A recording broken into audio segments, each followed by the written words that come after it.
Hey folks, today is Monday, August 24th, 2026. Coming up on Roland Martin Unfiltered, streaming live on the Black Star Network. I'm here in Atlanta for the 10th annual Chris Tucker Family Foundation Celebrity Golf Classic.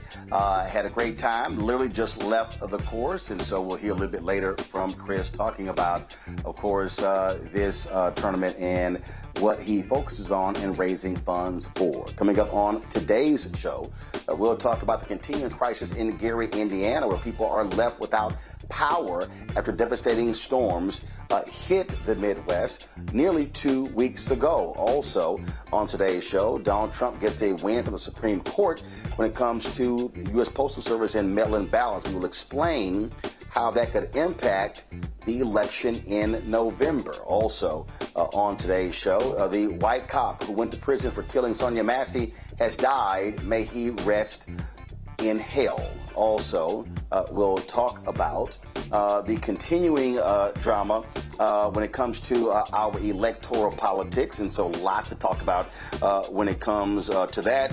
Minnesota Attorney General Keith Ellison is suing the Texas Governor Greg Abbott because he is harboring, frankly, a fugitive. An ICE officer who shot and killed someone lied about it, and he fled to Texas. Wait till we explain to you what the hell is going on in this particular story. Some cops in Arizona have been fired and charged. Wait until we tell you what the heck they were engaged in. Also, Donald Trump screwing farmers by importing a lot of beef to lower prices. American farmers are pissed. Hashtag we tried to tell you.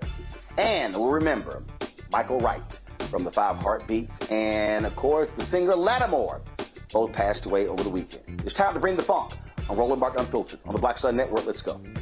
He's got whatever the miss, he's on it.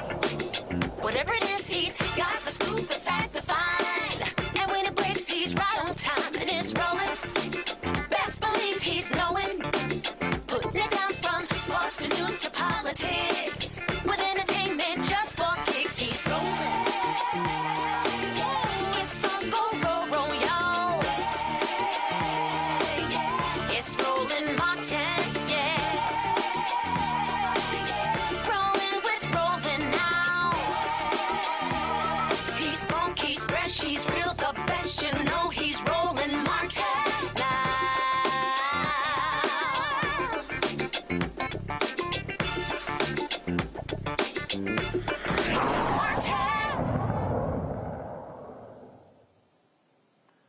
The American farmer has been devastated with Donald Trump being back in the White House. His tariffs have destroyed farmers all over the country. Now this idiot is doing more damage because he has been destroying the economy.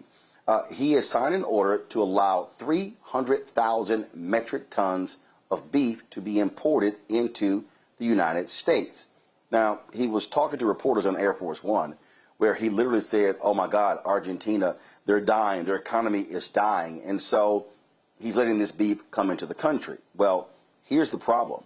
Even the White House put this out, that the U.S. cattle herd has decreased to record lows as a result of droughts, wildfires, and livestock disease restrictions. The shortage has driven average ground beef prices to record historic highs.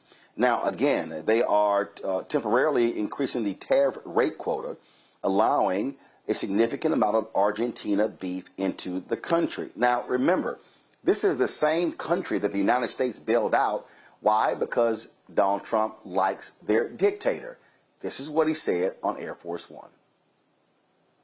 Question is, what do you have to say to U.S. farmers who feel that the deal is benefiting Argentina more than it is them, as they are Argentina's fighting for its life, young lady. You don't know anything about it.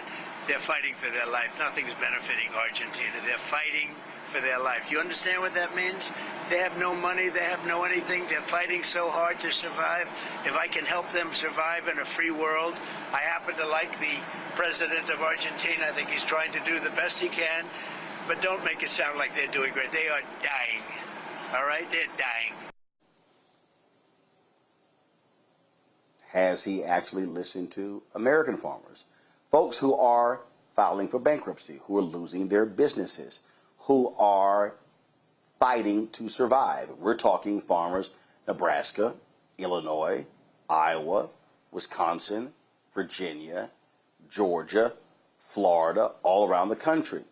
A lot of these white farmers who voted for Trump, they're now crying. In fact, there was a photo of Donald Trump and these white cattlemen in the Oval Office. He's wearing a cowboy hat. They're wearing a cowboy hat. They're all smiles. Now one of those same farmers is now crying because of what Donald Trump is doing. John Boyd joins us right now. He leads the National Black Farmers Association, joining us from Baskerville, Virginia. And John, when Trump met at the White House, this big old thing he did with farmers, you were not invited. They were like, oh, we're not focusing on DEI, as if black farmers can't be at the meeting. And all of these farmers, I mean, you look at the numbers, some places 60, 70, 80%, they voted for Donald Trump. Now they were crying about soybeans. Now they're crying about cattle. They're crying about everything. And I'm going, what the hell is it going to take for these farmers, these largely white farmers, to recognize Donald Trump don't give a damn about them? This decision to import 300,000 metric tons of beef is going to be devastating to American farmers when it comes to cattle. Yes, sir. Rolling 25% less. So he's telling farmers, beef cattle farmers, look, sell your beef 25% less than the market price. And what's killing me is he's sitting up here helping Argentina. He's all right, as you just laid it out there, Roland, gave him $40 billion. And this isn't the first time he's gave beef business to Argentina. And guess what? They just had a recall, Roland, on 30,000 pounds of Argentine beef in Texas and Florida. So the beef ain't no good, and we're sitting here buying it. And the president really didn't say it was Argentina. He's got like some secret on where he's going to get this beef from. But guess who's going to hurt? Mostly white farmers in this country, Roland. They're going out. 77 farmers every day are going out of business, and many of beef cattle producers in this country are going out of business, not under Biden, but under this president, Donald Trump, and his policies. And this last blow, Roland, is going to put more beef cattle farmers out of business who was already on the verge of losing their farms. And he's sitting there talking about Argentina's hurting farmers here.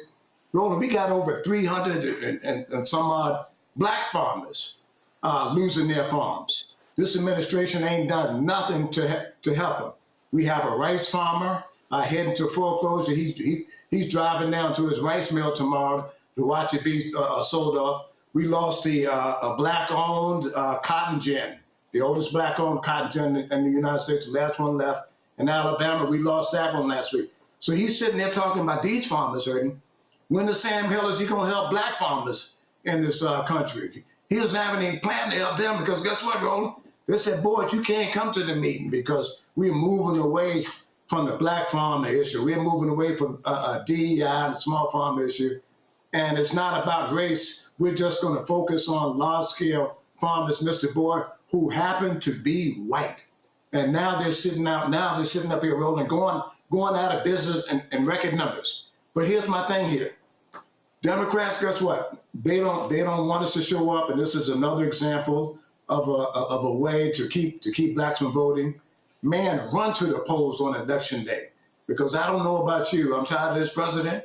I'm tired of this black hate mission and agenda that they're openly doing, Roland. They're not doing this in disguise.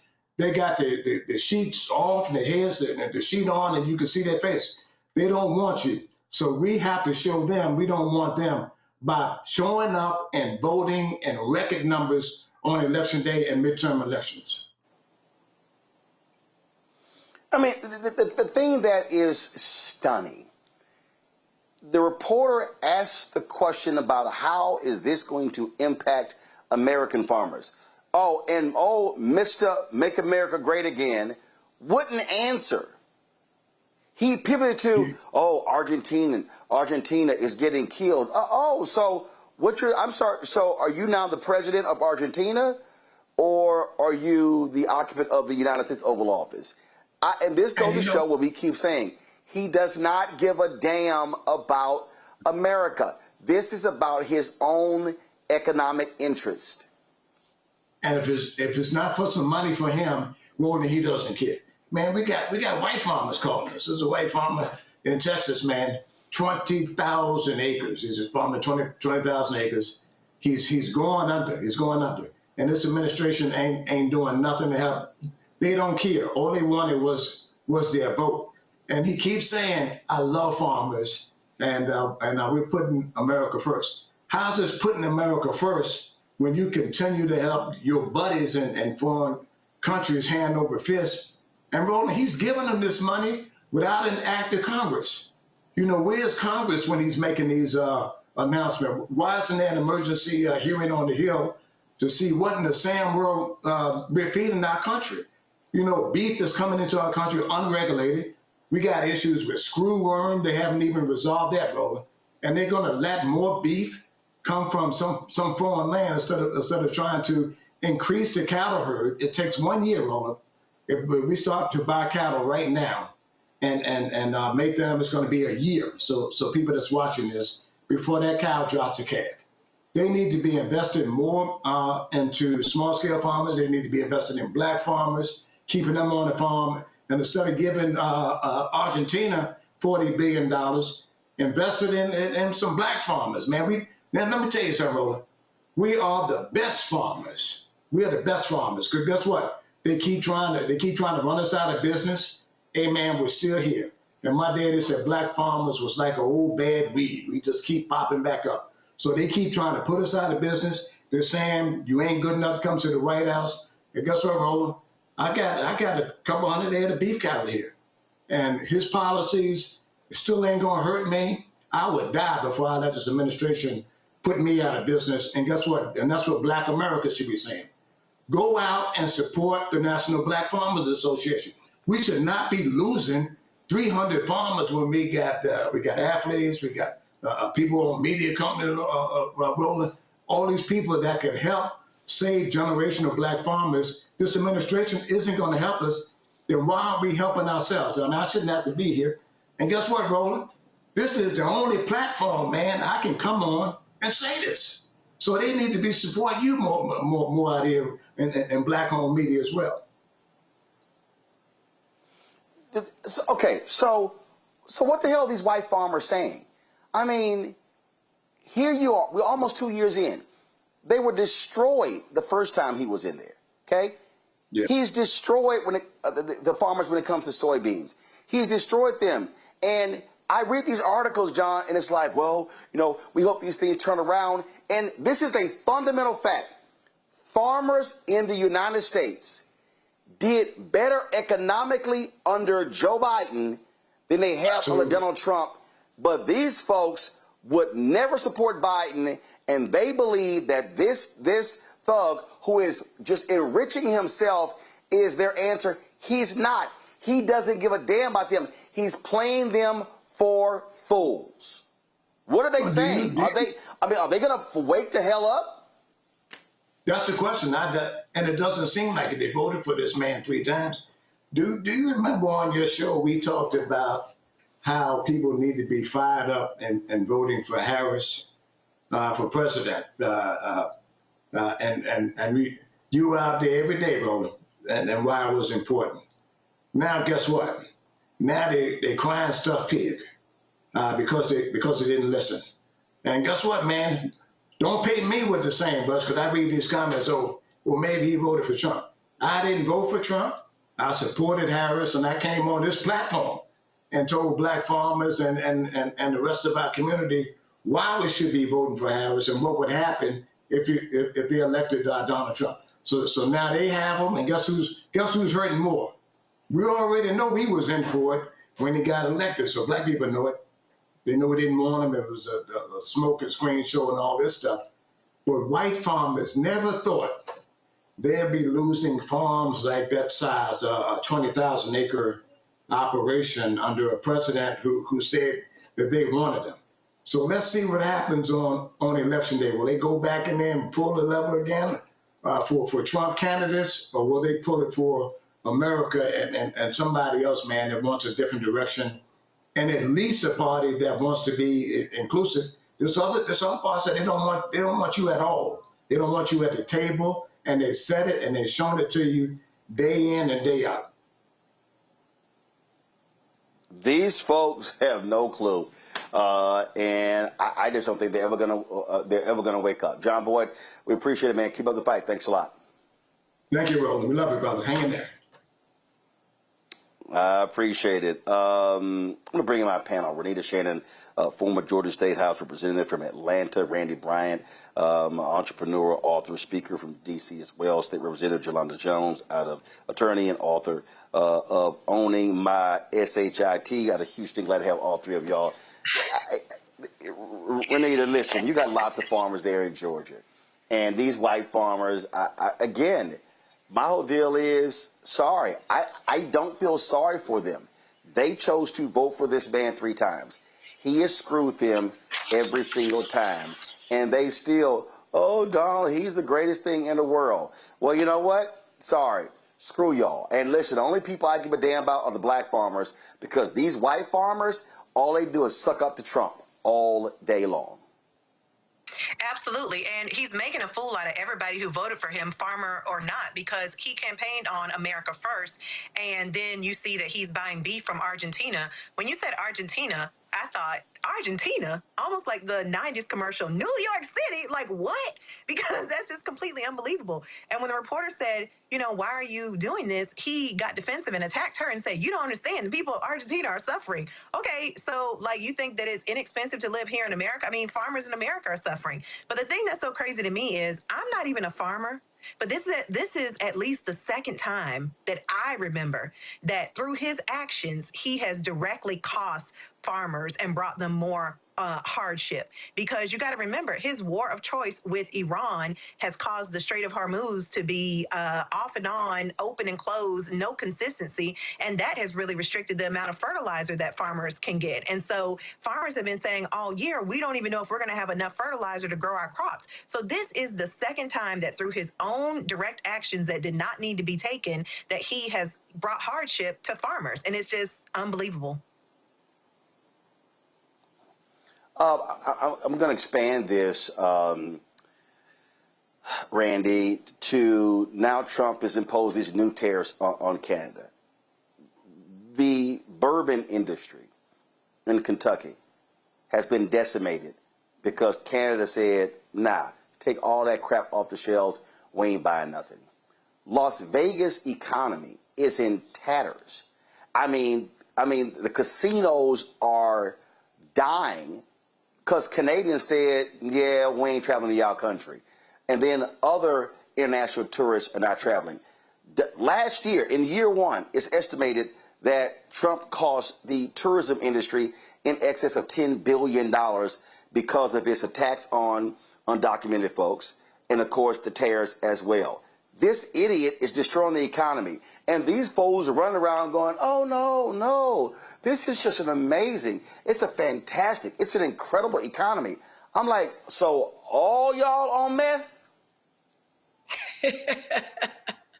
One must wonder, right? What type of drug are they on? And I believe the drug is whiteness. Whiteness is a hell of a drug because it forces them to see what they want to see from this man. I don't understand how they don't get that this person that they elected, this felon, is not a businessman and never was. I mean, if you look at his history, he all he did was start and close and fail businesses. And this is exactly what he's doing now.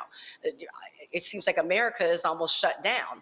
You talk about the meat industry. How many of us right now are just scared to eat? I go to the grocery store and I'm trying to figure out what is safe to pick up now because he allowed Doge to literally gut out, the food inspectors. So we don't know what's safe to eat or not. Now he's accepting meat that has issues with it so he can support another country. This is a man who ran on America First, is putting Argentina first. It just absolutely boggles the mind. like you mentioned, what he's doing with Canada. I mean, how do you upset Canada? It almost seems impossible, but he has done it. So they are not in any way supporting America whatsoever. And it seems as if he doesn't understand that people can say no to him, that they have recourse. And so he tries to bully people, and everybody from Iran to Canada is like, okay, bet, I got you. Watch how you like me now. And they're just making us look completely stupid. And it seems as if everyone seems to get that, but his fans, his followers, the people who seem to see him as a god. And I don't get it, because I know for a fact that they're feeling it at the gas tank. I know they're feeling it when they go to the grocery store. I know they're feeling it when they are, even now the job economy is bad. It's hurting them in the pocketbook. And historically, people do vote and with their pocketbooks, but it seems that this man can't penetrate that. Like you said, it must be meth. It's got to be meth. I don't know. John Carl of ABC did an interview with the governor of Texas, Greg Abbott, Yolanda, and he said, you said that gas was going to be $2 or less. And then Abbott, he said, no, but you said it was going to be $2 or less. And Abbott couldn't answer the question. All of these Republicans, they all were spouting utter nonsense about this economy. Oh, it's going to be golden. It's going to be amazing. And gas is over $4. Beef prices up. Numerous things, affordability is an issue. Everything they said was a lie. And this is a fact. And this is not, shilling for Democrats. It's not covering Republicans. Facts are facts. And that is more jobs. 96% of all jobs in the United States since 1989 have been delivered under Democratic presidents. It's a fact. And so the fallacy is that Republicans are better for the economy. No, Yolanda, they are better for corporations. They are better for the wealthy. And what they've done is they've got people buying, they really believe in the economy. No, they are about tax cuts, stock buybacks, only the stock market. They do not care about regular, ordinary people. And I hope black folks are just racing to the polls, because they need to understand they damn sure don't care about us. And what we can't do is hope these white folks actually wake up and gain their senses, because they're also getting screwed economically. So first of all, Trump supporters are stupid. You could literally pee on them in front of their faces, and they would literally, if Trump said, no, that's right, they would believe it. So if black folks are waiting for white folks to wake up and vote with intelligence, then we're going to be waiting a long time. It's the first thing that I'm going to say. The second thing that I'm going to say is, yes, we should be running to the polls to vote, but I fear that because the economy is so bad and people can't find jobs and people don't have a place to stay, people can't find child care, people aren't getting paid a living wage, that they will be so focused on just surviving that they may let the midterms go by. And I said, here in Texas, they're absolutely not inspired by Tallarico, right? Not black folks. Now, white folks are, but those are white progressives. It ain't the white progressives we need to worry about. We need the other white folks to worry about it. And what I don't understand is, as I listened when you played what Trump said, he said that Argentina is fighting for their life. Okay, well, we in the United States are fighting for our life, and black people extra. That if he can help them survive, he's going to do it. Well, what about helping Americans survive, including black Americans? Well, the Argentinians are dying. Well, so are we. You need to help us. And Argentinian meat has been recalled. Nothing Donald Trump does makes sense, but his supporters, I would say they perform intellectual gymnastics, except for they're not intellectuals. They figure out a way to do exactly what he said, which is before he won, he said, I could go and murder somebody in the middle of the street and my supporters would still vote for me. So as to the white farmers, almost all of whom voted for him, you FAFO. That's what happened. So I don't feel sorry for them. I do feel sorry for black farmers. And, we're going to have to get through this, Roland. But if we're waiting on people to go and vote out that madman who literally is selective with the foreign countries that he supports, because if it's Argentinian, he loves it, even though he's deporting them too. So I don't understand why anybody is surprised at what Trump is doing, because he continues to do things that defy logic. And it's not, what'd you say? You called it meth, Roland? I think it's more like fentanyl. They on fentanyl. Well, listen, here's the position I take. We're going to talk about some electoral stuff a little bit later. Supreme Court has given Donald Trump a win when it comes to this ridiculous executive order when it comes to mail-in ballots. And conservatives are doing exactly what they have always been doing. That is doing whatever Donald Trump wants. So we'll talk about that in a second. But I'll also talk about this whole idea about in terms of black voters being excited. Here's what we know based upon data. The data clearly shows, okay, that because of what the Louisiana versus Calais decision, what we have seen a dramatic increase in states with significant black turnout. Now, the Calais decision came down after the Texas primary, which was in March. We have seen an increase in black participation in South Carolina, in Tennessee, in several different states. It's also August. And so my whole deal is when it comes to Texas, when it comes to even some of the other states, as we get into September and October, you're going to see more people paying attention to the election. That's absolutely going to happen. As far as I'm concerned, I'm not focused on any state and black people being excited. I think the position that we're in right now is an inform and educate and enlighten stage. And then as we get through August, as we get through the first half of September, as you begin to approach the registration deadlines, then it's going to be how do we then also get folks registered. Now, once folks get registered, then the whole focus is going to be how do you then turn them out. That's what it's going to be. And I have said this before.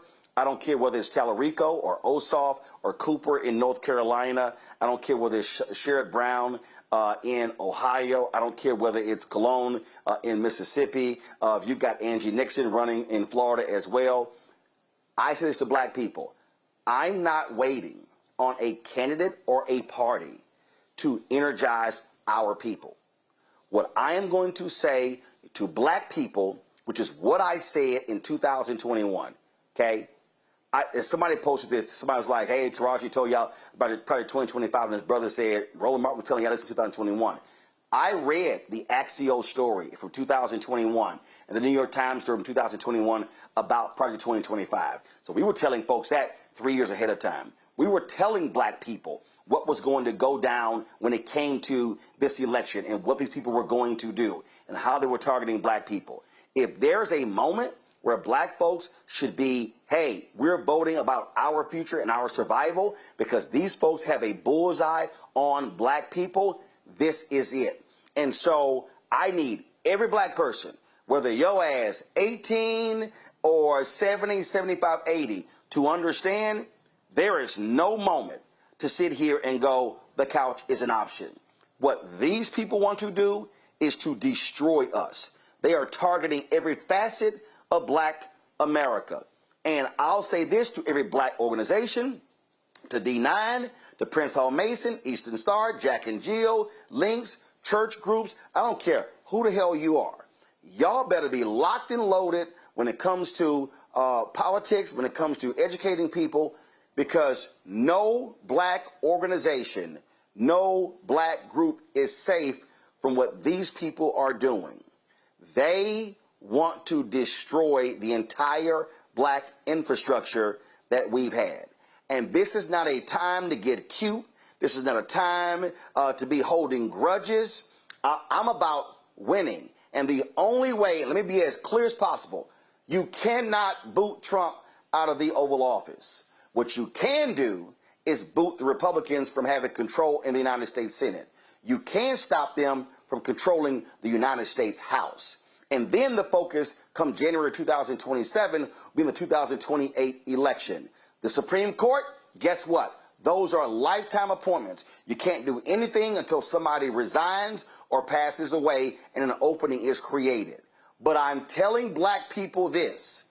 It is going to get worse if MAGA Republicans maintain power over the House and Senate come November 4th. If you think I'm lying, FAFO, and you're going to see what's going to go down. I'm telling you right now. I'll be right back. You're watching Roland Martin Unfiltered on the Black Star Network. All right, folks, let me get personal for a second. My mom had questions about her Medicare, so she called Chapter, a Medicare advisory company, and she texted me right after saying it's a great benefit. It was easy. A real person walked her through the whole thing, and now she understands better what's going on. But it's not just her. A woman in Yonkers wrote in saying the process was so simple, the enrollment was easy, and she was so glad she called. Then there's Marilyn, 90 years old, in Florida, living on Social Security. Her premium climbed every single year north of $400 a month for coverage she could barely afford anymore. So what does she do? She called Chapter. They found her the same top-tier coverage for hundreds of dollars less. 90 years old, and finally somebody in her corner. I hear stories like that again and again from our community. The Medicare system was not built to work for you. Too much fine print, too many plans. Yet Chapter's advisors are independent and honest, the only Medicare advisors that compare every plan nationwide. They're focused on one thing, what actually works for you. If you're already in the right plan, they'll tell you. No games. And people who switched with Chapter saved an average of $1,100 a year. All it takes is 20 minutes. You talk to a real person, and it's completely free help. So call Chapter at 724-264-8281, 724-264-8281. That's Chapter. Let me ask you a question. Why do so many people seem to think they know black men so well? What they think we want, what they think we need. Hell, they even tried to tell us why and how we voted, but never had a conversation with us. Never asked us how we felt, what brings us joy, what makes us angry, what makes us scared. How do we live? That's what this show is about. No translation, because we don't need anybody speaking for us. We can speak for ourselves. This will be a show where we bring brothers on that you don't see on every other talk show. Nope.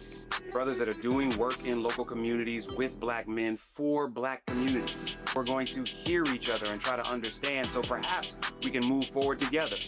No translation, because we don't need anybody speaking for us. Nope. What we need is each other. No translation, right here on the Black Star Network. Check it out.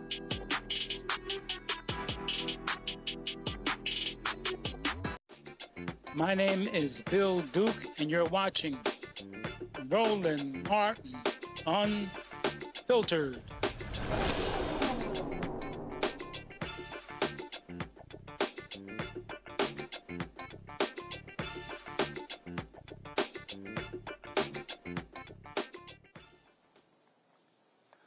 A Tennessee family says a black man was having a mental breakdown when he was shot by a federal agent. 25-year-old Jonah Neal was killed inside his Memphis home in late May by a federal agent who worked for Homeland Security Investigations, which is part of the Immigration and Customs Enforcement. Family attorney Andre Wharton says he and Neal's mother were recently shown Bodycam footage by the Shelby County District Attorney's Office regarding this shooting. He joins us right now. Andre, glad to have you here. So, okay, this shooting took place in Memphis. What was the rationale for the federal agent did he fire into the home? Did the agent go into the home? And what was the basis of what was the basis of him interacting with this young man? Roland, good evening. Thanks for having us this evening. It's a very important story, and I appreciate you having us come talk to you. The rationale that's been stated, there was a call that came in to police here, our local dispatch. The task force, as you alluded to, Homeland Security Investigations, came to the scene that afternoon to engage the mother who had made this phone call. The mother then briefed the task force agents about the situation, described that Jonah was suffering basically what amounts to a mental health crisis. The agents, within minutes later, approached the apartment home. They were able to get a visual on Jonah. unfortunately, for reasons unknown at this time, and is really astounding and really concerning to myself and the family, one of the agents could clearly see that Jonah was not possessing a firearm, was in fact had a knife. She corrected the first agent who believed there was a gun. I think the first agent could be heard on the video alluding to there being a gun that Jonah had, and the agent behind her said, no, it's a knife, it's a knife. In what appeared to be an attempt to calm her down, her colleague there. And for reasons unknown, that really, really baffled me as the attorney here in this family as well. Seconds later, this agent shot from outside of the house, outside this apartment house, his resident house, from the porch area, shot into the house, and what we believe what was a fatal wounding to Jonah. That's the essence of it. There are other details, but that's the essence of how this happened. Okay. So he's having a mental episode. He's having a mental breakdown. Mom calls. Why did federal law enforcement show up and not Memphis PD? Roland, I can't answer that question other than poor training, perhaps poor supervision, poor implementation of policy. I remind you, when this task force came in back in September of last year, when the idea, the concept of task force entering Memphis, there was a lot of concern locally in terms of what were going to be the rules of engagement. What is this task force going to be doing? What is their training? You're correct. I mean, your question of it begs the key question here, and what the folks that came out, why not MPD, Memphis Police Department? They have a crisis intervention team. And you're familiar with CIT, crisis intervention training. We have an actual crisis intervention team that is often dispatched to calls like this. This was not a situation, Roland, I point out, that the officers did not know, these agents did not know what kind of situation they were engaging with. They knew before they went in. They got a briefing from the mother. The video shows this. But like I say, I want to emphasize, for reasons unknown, the officers rushed to the porch.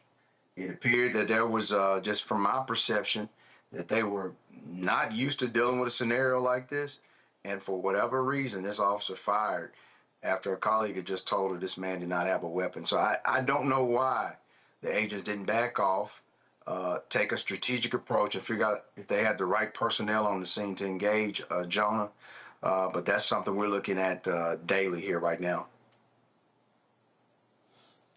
Okay, so what has the city of Memphis said? What is the council? What is the mayor? What has the police chief said?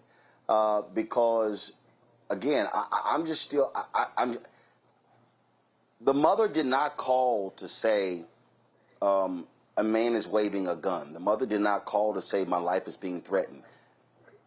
And the reason why this is so painful is because this is another example of a black mother or father calling police and their son ends up dead. We literally have done this story so many times. Rochester, New York, Dallas, Texas, St. Louis, over and over and over again, and the same thing happens. And this is what we talk about. When people were talking about defund the police, they were talking about shifting resources to where you have mental health advocates and others who are showing up on scenes like this here. This is not a scene where that law enforcement is trained to handle. Yeah. No, Roland, you're right on point on the issues there. I mean, this is a situation that illustrates the importance of proper training, but it also it's bigger than that. When this task force came and the announcement was rolled out, you need only go back to the rhetoric that was kind of displayed there at the press conference, October 1st, 2025. Words such as "we're going to unleash you" were used at that press conference. And these are senior folks from the administration in Washington, D.C. And they're telling folks, the local MPD, Memphis Police Department, as well as these agents who are going to come out and be in our community, that you're going to be unleashed.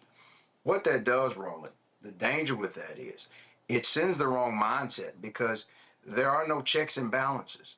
There are no, hold on, slow down, what are we dealing with here? Let's figure out, how do we engage this community? How do we engage this particular citizen? and it becomes problematic because it's chaos, it's reckless. And so, to your point, we have individuals who are trained here locally. But if you have to have strategies in place to address situations as they come about, there cannot be a knee-jerk approach to law enforcement. Some of these individuals, Homeland Security investigations, I dare say our research reveals so far, they're not trained in crisis intervention. This is a unique area, and you pointed it out. His mother called initially and described the situation. She was concerned about her son. She talked about what her concerns were at that time. She did. I want to be clear about it. There was a description about, hey, look, I'm concerned about my son, his safety at this time. But when the law enforcement agents got there, the task force agents, she briefed them. Again, they knew everything about his mental health situation at that time that they needed to know to engage the right personnel, and it didn't happen. And the man is deceased because of it. Absolutely unbelievable. Andre, we certainly appreciate it. Keep us abreast of what happens next in this case. Thank you, Roland. We will do that. You have a good evening. Thanks a bunch. I want to go to Jolanda first. Jolanda, we've literally done this story so many times. And these are federal agents. We've said numerous times that a lot of police department officers are not trained to handle, they are trained to shoot and kill. They're not trained to deal with mental breakdowns. And this is going to continue if these elected officials don't do something about this. And if I'm the mayor of Memphis, Paul Young, if I'm the city council, I'm yelling and I am going the hell off because one of your citizens is dead because some idiot federal agent did not understand how to deal with someone who is having a mental crisis. Well, a lot of things jump to mind. The first thing that jumped to mind is what you said, Roland, which is why the hell is Homeland Security responding to a local call for mental health issues? I was looking, Homeland Security's primary duties are border security, counterterrorism, cyber security, disaster preparedness and response, transportation and security, protection of critical infrastructure. None of that is mental health related, first of all. Second of all, what you've had is Trump tie federal funding to local law enforcement to, you need to let my federal agents come infiltrate your police. And that's what this is about.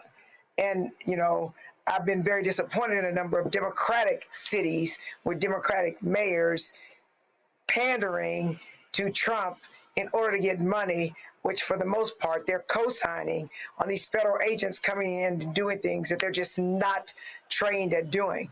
But even before you get to all that, this has been going on time and time again, especially here in Houston, for example, where there's a whole question about whether law enforcement should respond to mental health crises. There should be mental health experts responding to mental health crises. But you also have to remember that when we're having mental health crises, I don't think Black people should call the police when their kids are having breakdowns, because there's a very high likelihood that their kids will end up dead because the police don't care about us. And they're already afraid of us anyway as Black people, and they take everything as a threat. They take our very existence as a threat. And so I think a lot of questions need to be asked about how we got here. But the first people that I would question, apart from the Homeland Security person, is the person who shot and killed him, is ask the mayor and whoever the police chief is, why the hell is Homeland Security responding to calls that you should be responding to? And if there is a task force, which they do that all the time, the city needs to be sued as well. Homeland Security may have pulled the trigger, but Memphis PD are complicit in what Homeland Security did. And so that's my opinion on it. I'm extremely disappointed, but I'm not surprised because, as you said, Roland, we hear this story over and over and over again. And even if my son were having a mental health crisis, I would be too terrified to call the police because they don't protect and serve Black communities. They harass and kill us. Renita, another Black man dead, senseless, makes no sense. why the shooting took place. Makes no sense at all. And we know Donald Trump has made it clear he's going to give these cops immunity. And the federal agent, hell, he'll just pardon them. Nothing's going to happen. You're not going to have a real investigation. We're going to talk in a minute about the case dealing with the Attorney General in Minnesota and the governor of Texas. Well, Roland, you already know what I'm going to say because I've been saying this for years on your show. And that is, this is what I try to tell people years ago. It is not about the training.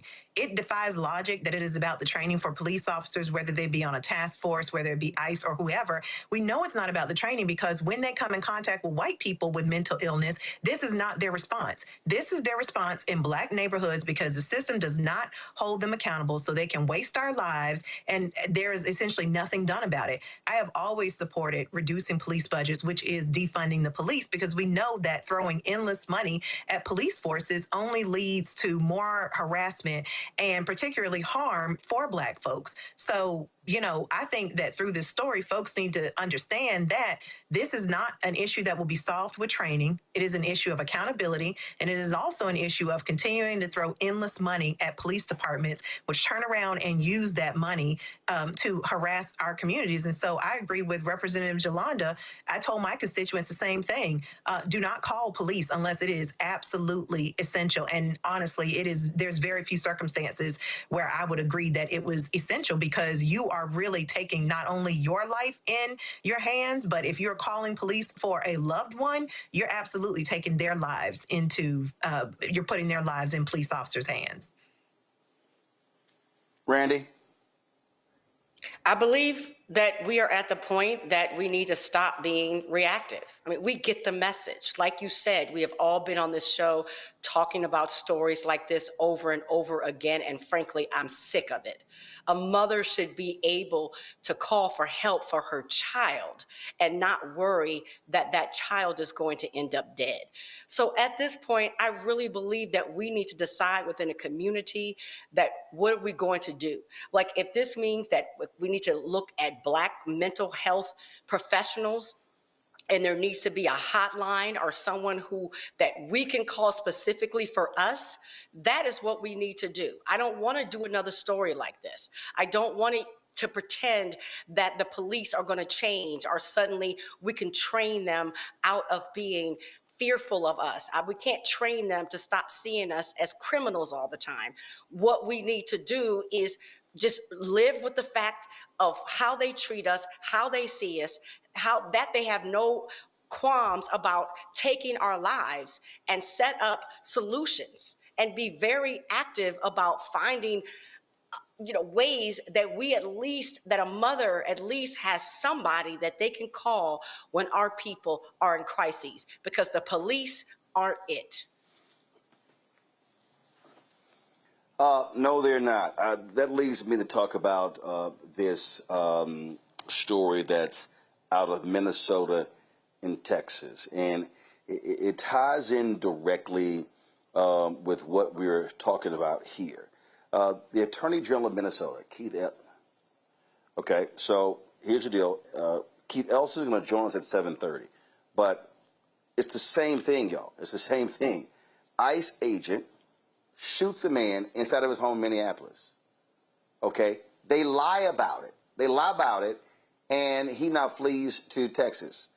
We'll talk about it at 7:30, but it's the same thing. We have seen in numerous cases where these federal agents, Jolanda, lie. They say one thing, and then the body cam footage says something totally different, and nothing happens.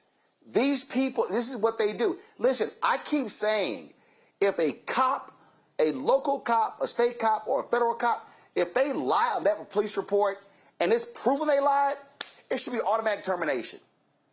And so they have this get out of jail free card, this qualified immunity, allows them to do whatever they want to do. This stuff continues to happen because we have granted so much authority and leeway to law enforcement that they know, no big deal. We'll lie about it and we're going to get off.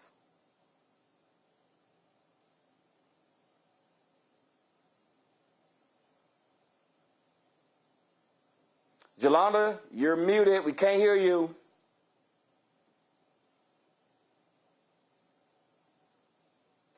I'm sorry. I'm a criminal defense lawyer in my day job, right? So I've been looking at this for a long time. I've literally caught police officers lying on the stand. And rather than the DA filing charges against him for perjury, the DA literally dismisses the case against the person they lied on. And then when you try to get something done, then they say, well, the case is moot, it's over, and there is no refuting testimony because they dismissed the case and you didn't get witnesses to come in to prove the lie. So it's deeper than that. Not only should they lose their jobs, but they should have criminal charges filed against them for perjury. But it's not a surprise to me that they would flee to Texas because we protect police officers. Police officers kill people all the time. And Roland, you got to remember, it hasn't been that long that police officers have even been getting convicted on these cases. I mean, we've had cases where the cops do throw down guns, where people happen to be recording, and we know the police are lying, and they still find ways to get the police officers off. So what Trump is doing is basically taking us back to a time when police officers always got off on killing us. And so, again, and in Texas, they come here because in Texas, we want to make sure they literally believe that if you happen to die and the police kill you, that it was collateral damage because they deal with such dangerous people that if you happen to be in their crosshairs, that it's okay. Whether that's from police chases with police cars or to anything else. So we are complaining, and there used to be a time before Trump stacked the Supreme Court where it could get up to the Supreme Court and you might have a chance. Now, the Supreme Court literally have whittled away at our civil rights, so we don't have rights. And I suspect if any of these police cases these new police cases get to the Supreme Court, or if they even survive and not get poured out at the Court of Appeals, that the Supreme Court is going to grant greater immunity to the police. But the first thing we have to do is vote like we've never voted before in the midterms so that we can limit Trump's authority at the federal level, but also so we can limit these states that have Republican majority so that we can flip those houses so that we can try to stop this qualified immunity. And if we take over the House and we take over the Senate federally and we get rid of Trump or Republicans in 2028, then perhaps we can try to get rid of qualified immunity, because so long as qualified immunity exists, the police will get away with murdering us all day, every day, every day. But the bottom line, I keep telling people, it's bit by bit. You can't get to 28 unless you deal with 26. And so I'll walk them through that. Let me do this quickly before I go to a break. Karen Attiah was the last African-American on the Washington Post editorial board. She was fired due to her comments regarding Charlie Kirk, when an arbitrator has now ruled that the Washington Post was wrong and has ordered that she be reinstated. Also, that she is owed full back pay and benefits. She spent 11 years at the Washington Post. She became a founding editor of Global Opinion. She was fired in September following, again, 2 social media posts commenting on racial double standards. The Post attempted to frame her public post as, quote, gross misconduct in its decision to fire her, but the independent arbitrator flatly rejected this justification, finding that her words did not disparage any group on the basis of race or gender. The arbitrator's decision condemns the Post's attempt to hold Attiah responsible for the threats of violence directed at her by external actions, calling it, quote, wholly rejected justification for silencing a journalist. Karen Attiah will be joining us on tomorrow's Roland Martin Unfiltered. All right, folks, got to go to a break. We come back. We'll talk about what's happening, get an update on what's happening in Gary, Indiana, and why is the energy department, why is the energy company, the local energy company and its parent company, why are they so slow to respond? But they continue to pull money out of the accounts of Gary residents to pay their electric bills. We'll discuss that next. You're watching Roland Martin Unfiltered on the Black Star Network. Don't forget to support the work that we do. Join our Bring the Funk fan club. Our goal is to get 20,000 of our fans contributing on average $50 each a year. It comes out to $4.19 a month, 13 cents a day to support this show and the other 5 shows here on the Black Star Network. If you want to contribute via Cash App, use the Stripe QR code. You see it right here. As for credit cards as well. Checks and money order, make it payable to Roland Martin Unfiltered. P.O. Box 57196, Washington, D.C. 20037-0196. PayPal is R Martin Unfiltered. Venmo RM Unfiltered. Zelle Roland at RolandSMartin.com. Roland at RolandMartinUnfiltered.com. We'll be right back. All right, folks, let me get personal for a second. My mom had questions about her Medicare, so she called Chapter, a Medicare advisory company, and she texted me right after saying it's a great benefit. It was easy. A real person walked her through the whole thing, and now she understands better what's going on. But it's not just her. A woman in Yonkers wrote in saying the process was so simple, the enrollment was easy, and she was so glad she called. Then there's Marilyn, 90 years old, in Florida, living on Social Security. Her premium climbed every single year north of $400 a month for coverage she could barely afford anymore. So what does she do? She called Chapter. They found her the same top-tier coverage for hundreds of dollars less. 90 years old, and finally somebody in her corner. I hear stories like that again and again from our community. The Medicare system was not built to work for you. Too much fine print, too many plans. Yet Chapter's advisors are independent and honest, the only Medicare advisors that compare every plan nationwide. They're focused on one thing, what actually works for you. If you're already in the right plan, they'll tell you. No games. And people who switched with Chapter saved an average of $1,100 a year. All it takes is 20 minutes. You talk to a real person, and it's completely free help. So call Chapter at 724-264-8281, 724-264-8281. That's Chapter. Let me ask you a question. Why do so many people seem to think they know black men so well? What they think we want, what they think we need. Hell, they even tried to tell us why and how we voted, but never had a conversation with us. Never asked us how we felt, what brings us joy, what makes us angry, what makes us scared. How do we live? That's what this show is about.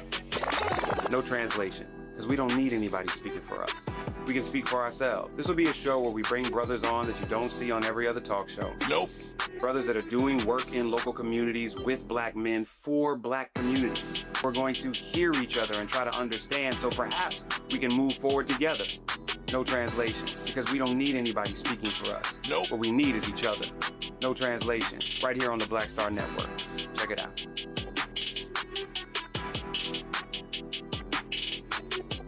I'm Chris Tucker, and you watching Roland Martin Unfiltered. Boy, you keep rolling with Roland.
Folks, it's been nearly 2 weeks since a massive storm blew through Gary, Indiana. It took place on August 11th. Winds reaching upwards of almost 100 miles an hour. Thousands are still without power. The storm, it was frankly comparable to a Category 2 hurricane, and it knocked out power to nearly more than 38,000 residents. The utility company NIPSCO said it's targeting full power restoration by Tuesday, August 25th. Capital B reporter Calvin Davis is based in Gary. He's been working without power and has been talking to dozens of residents, city officials, and community activists about their experience. He joins us right now. Okay, Calvin, we had a Gary councilman on the show on last week who said that they said that power is going to be restored on Friday. Well, today is Monday and it's still not restored. Have residents in Gary completely lost faith in NIPSCO leadership? Yeah, well, that date has been extended each and every week, essentially. Like you said, power initially was knocked out Tuesday, August 11th. Initially, there was a message that power could possibly be restored by that Friday. And then we waited an entire another week after that. Slowly, residents are starting to come back on grid. At this point, we have about 8,000. And so NIPSCO is kind of busting their butts to meet that deadline that was set. However, the amount of time that has transpired, the mayor, the governor, other mayors around, our elected officials are starting to focus their eyes on NIPSCO to see both what they could have done in terms of preparedness on the front end, but also gauge what their response was. In fact, the mayor right now is stating that the company didn't employ enough linemen because of the situation that we had here. So many down power lines, and in order to get those reinstated, you have to cut trees, and you need a lot of manpower.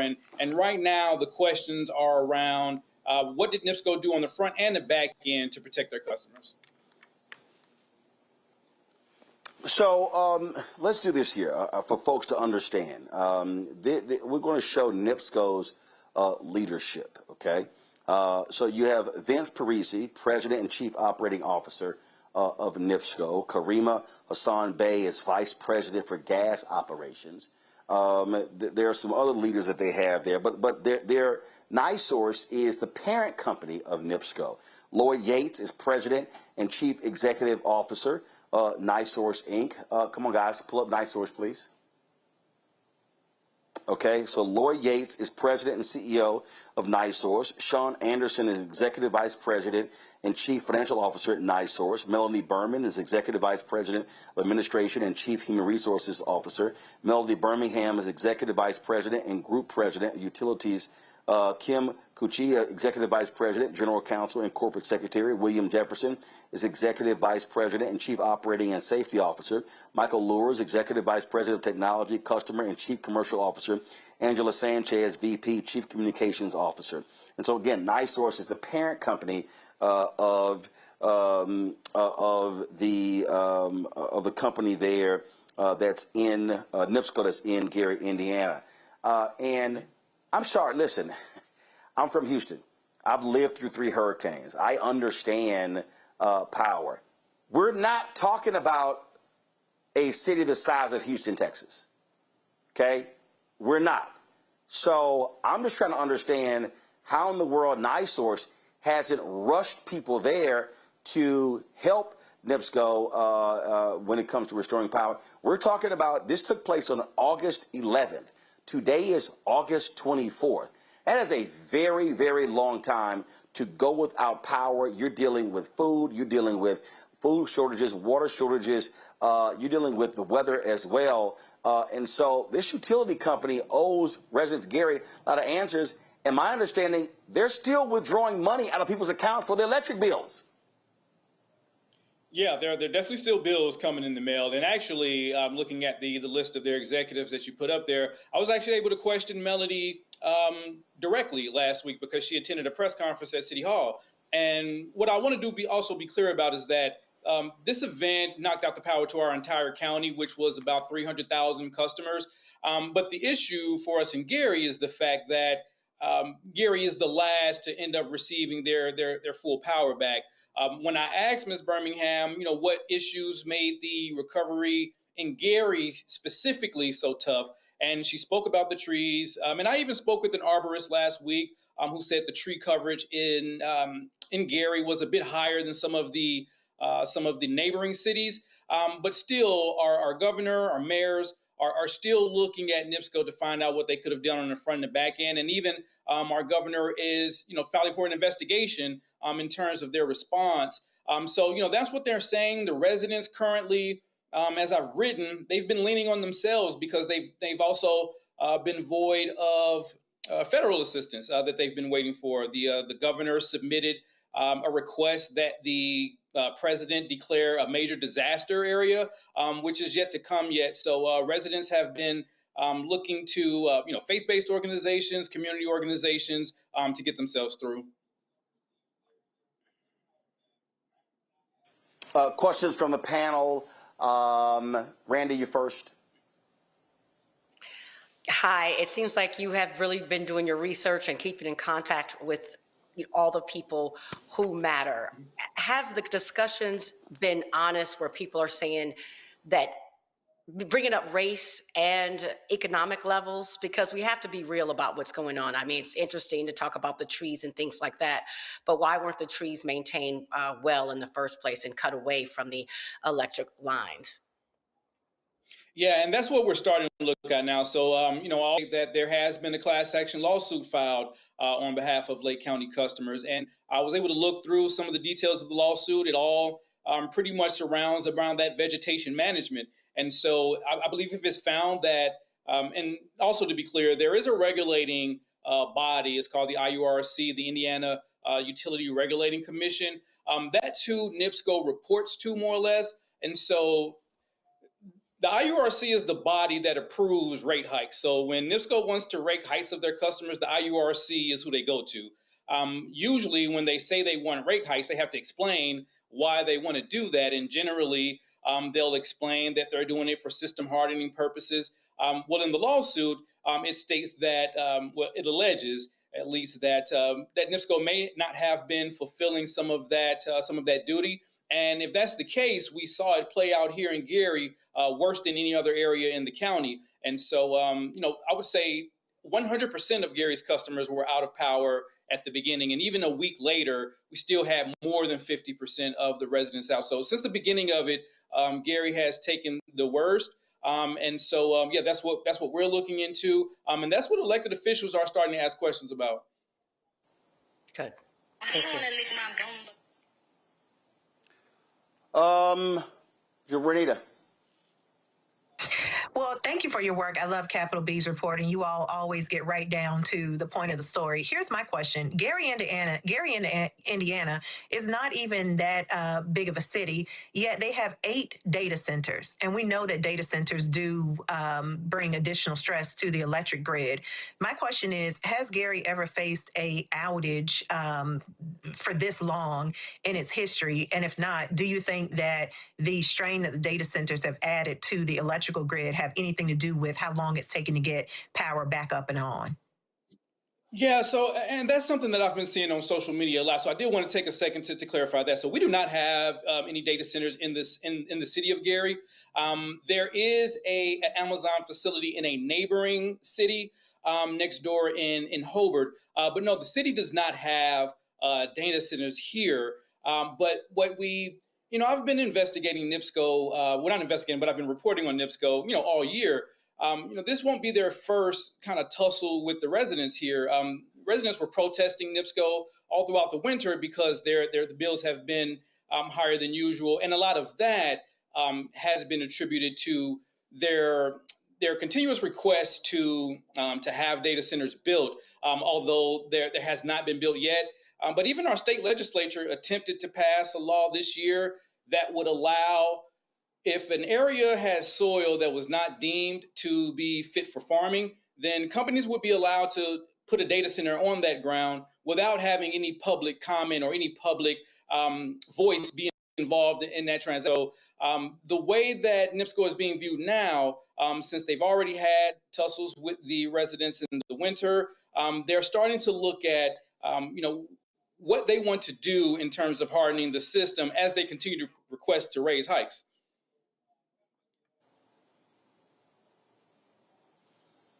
Jolanda. So, Gary is black. I think that's a rhetorical question. And you said that around Gary, like Gary is like the last city to get their electricity on. I think it's because they're black. But I heard that NIPSCO raised residential rates nearly 17%, telling the customers that it would help them strengthen the grid. And they started taking this money out of their bills in 2025. So my question is, where'd that money go? And then have you heard any indication? Because if NIPSCO is anything like Centerpoint here in Houston, after Hurricane Beryl came and we were out of electricity for a long time, I think it was like 2.6 million people. Not only did Centerpoint charge us even when we didn't have electricity, they then came to the legislature and asked us to allow them to pass on their costs of updating the grid that they charged us for and had been charging us for. And I'm proud to say, even though it passed, I voted against it.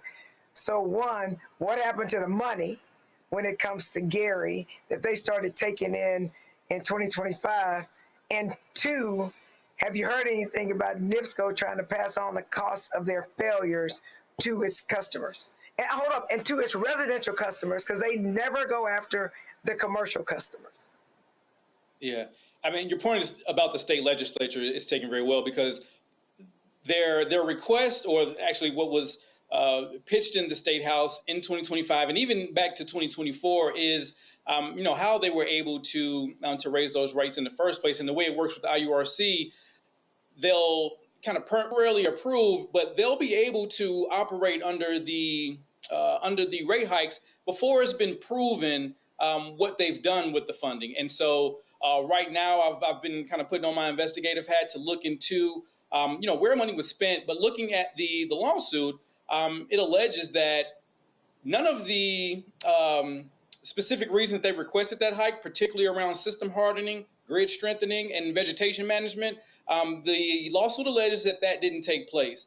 And so, like I said, over the course of the next week, we'll look deeply into that. But as long as the majority in the state legislature here is what it is, which is a supermajority, they have 70-30 control in the House and 40-10 control in the Senate. So the way that legislature operates, they continue to be able to, NIPSCO would at least, continue to be operating in the way that they are.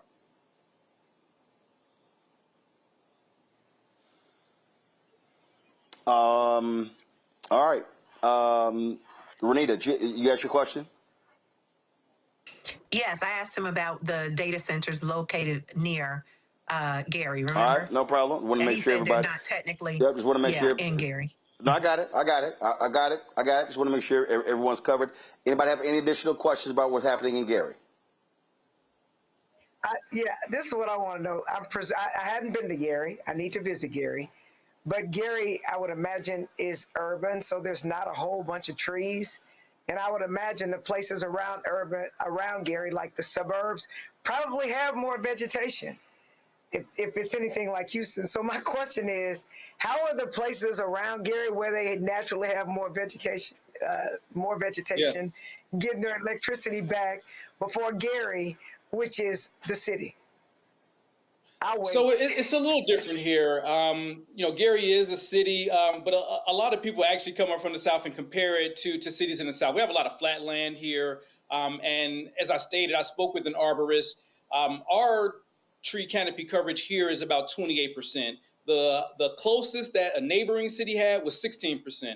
And so we do have a lot of wooded areas. But I think that the issue is where those trees are in relation to the power lines. And I think that's still the responsibility of the utility company to manage the vegetation that's around the power lines.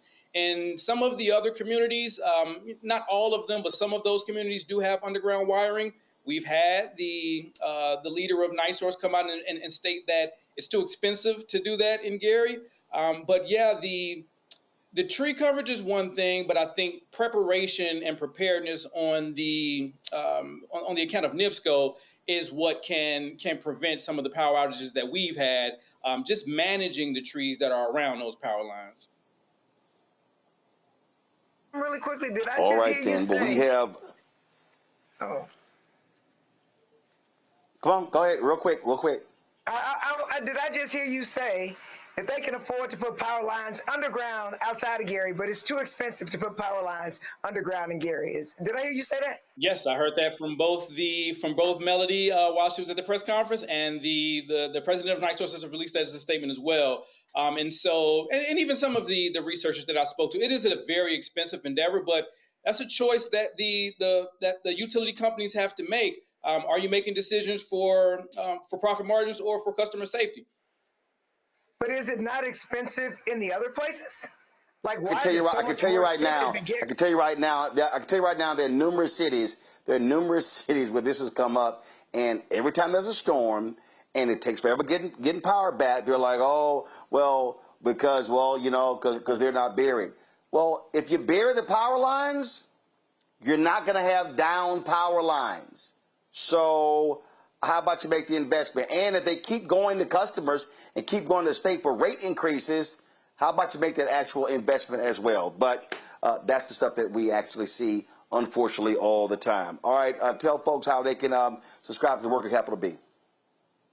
Absolutely. Go to gary.capitalb.news.org. There you can find our work. We also have a fabulous national environmental reporter who breaks down the way that Black communities are typically the ones first to suffer in these type of situations. He breaks this down all across the country because here this is just a storm-related issue, but there are extreme heat-related issues and industrial fuel-related issues across the country. And so we're finding that the work he does in that area is very valuable now. All right. Well, we certainly appreciate it. Thanks a lot. Thank you. Folks, 9 days after a Black man was found hanging from a tree in Raleigh, North Carolina, another Black man was found dead some 87 miles away in Roanoke Rapids. On Friday, 38-year-old Demetrius Fleming was found dead inside a home connected to a ligature. The Roanoke Rapids Police Department chief addressed the implications surrounding this investigation.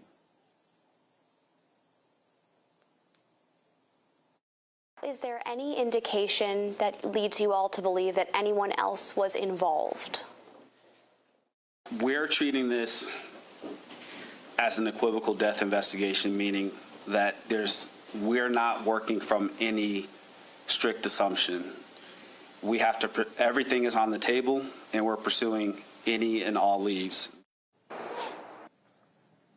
While this police chief has made that clear, that it's not been the case in a number of other hangings that have taken place. Most of these have been ruled suicides. 21-year-old Kyle Basinga, who was reported missing in Cobb County, Georgia in February. He was later found hanging from a tree at Fair Oaks Park.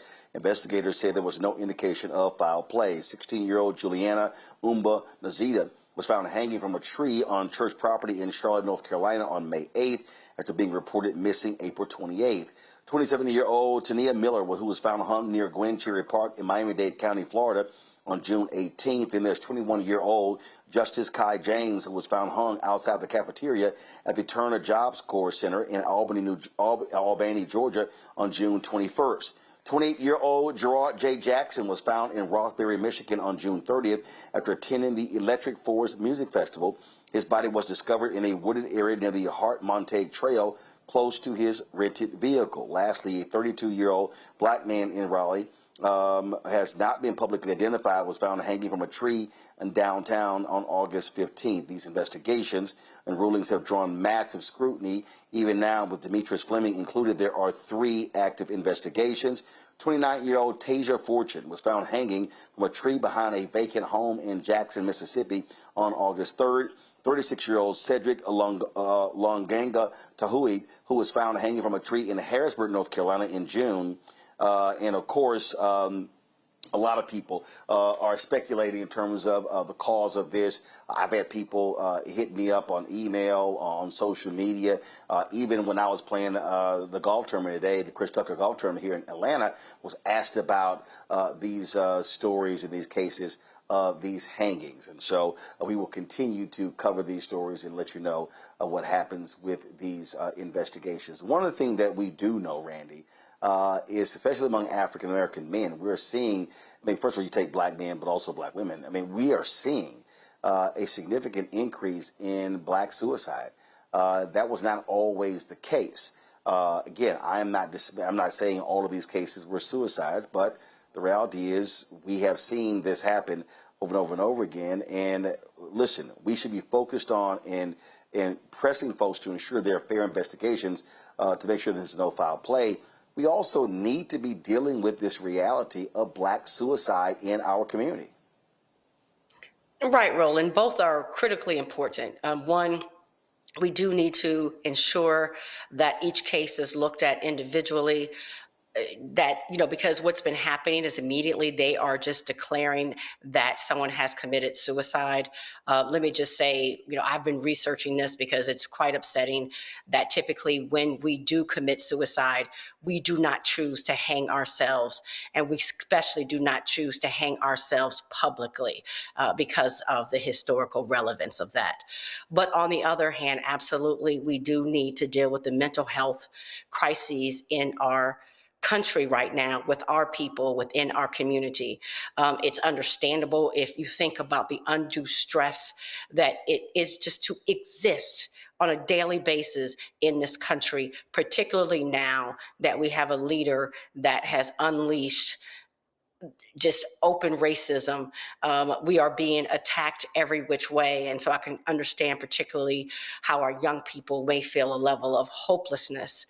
Then we go back to the story that we started this show with. When we do seek help, particularly from the police, we end up dead or certainly not in any way better. So we have got to ensure that our Black mental health professionals are prepared to help all of us. Being Black in this country, I do believe in the fact that Black people need to work with Black therapists for the most part, because it is a unique situation to be Black in this country, and we need people to understand that that can help us. I mean, also, and don't get me wrong, I was raised in the church, but we need to be open and not say just pray on things. We need help. There is, God prepared us to be wise enough to seek help when we need it, and there are professionals that help people get through tough times, or medication if it's needed when our brains are unbalanced. So absolutely, you're right. Got it. I need 30-second responses from Renita and Jelana so I can get to my next guest. Renita, go. Yeah, I was just going to say, being Black means having to consistently fight for dignity and fairness. Black people do not hang themselves from trees. People who are committed to committing suicide, even if it is a mental health issue, typically do it in places where they will not be stopped, which is not at a public tree. So we have had to fight all year long to make sure that police will stop calling these suicides and not investigating these cases and taking these hangings seriously, because that's what they are, hangings. Got it. Jonah. Roland, my dad committed suicide. 2 of my uncles committed suicide. So trust me, I know Black people commit suicide, okay? But like it's been said before me, we don't hang ourselves. And yes, we do have issues, but I absolutely believe these to be murders. And Trump literally has given white folks carte blanche and permission to do the kind of things they did to us before the civil rights movement. In my book, Owning My S.H.I.T exclamation point, which is Suffering, Hardship, Internalizing Trauma, talks about how to get through these very difficult things that we as Black people have to live with. But no, it's not suicide. We don't do that. And the fact that people are not challenging this narrative is concerning to me. But in Black people, in America, Black people just are not safe.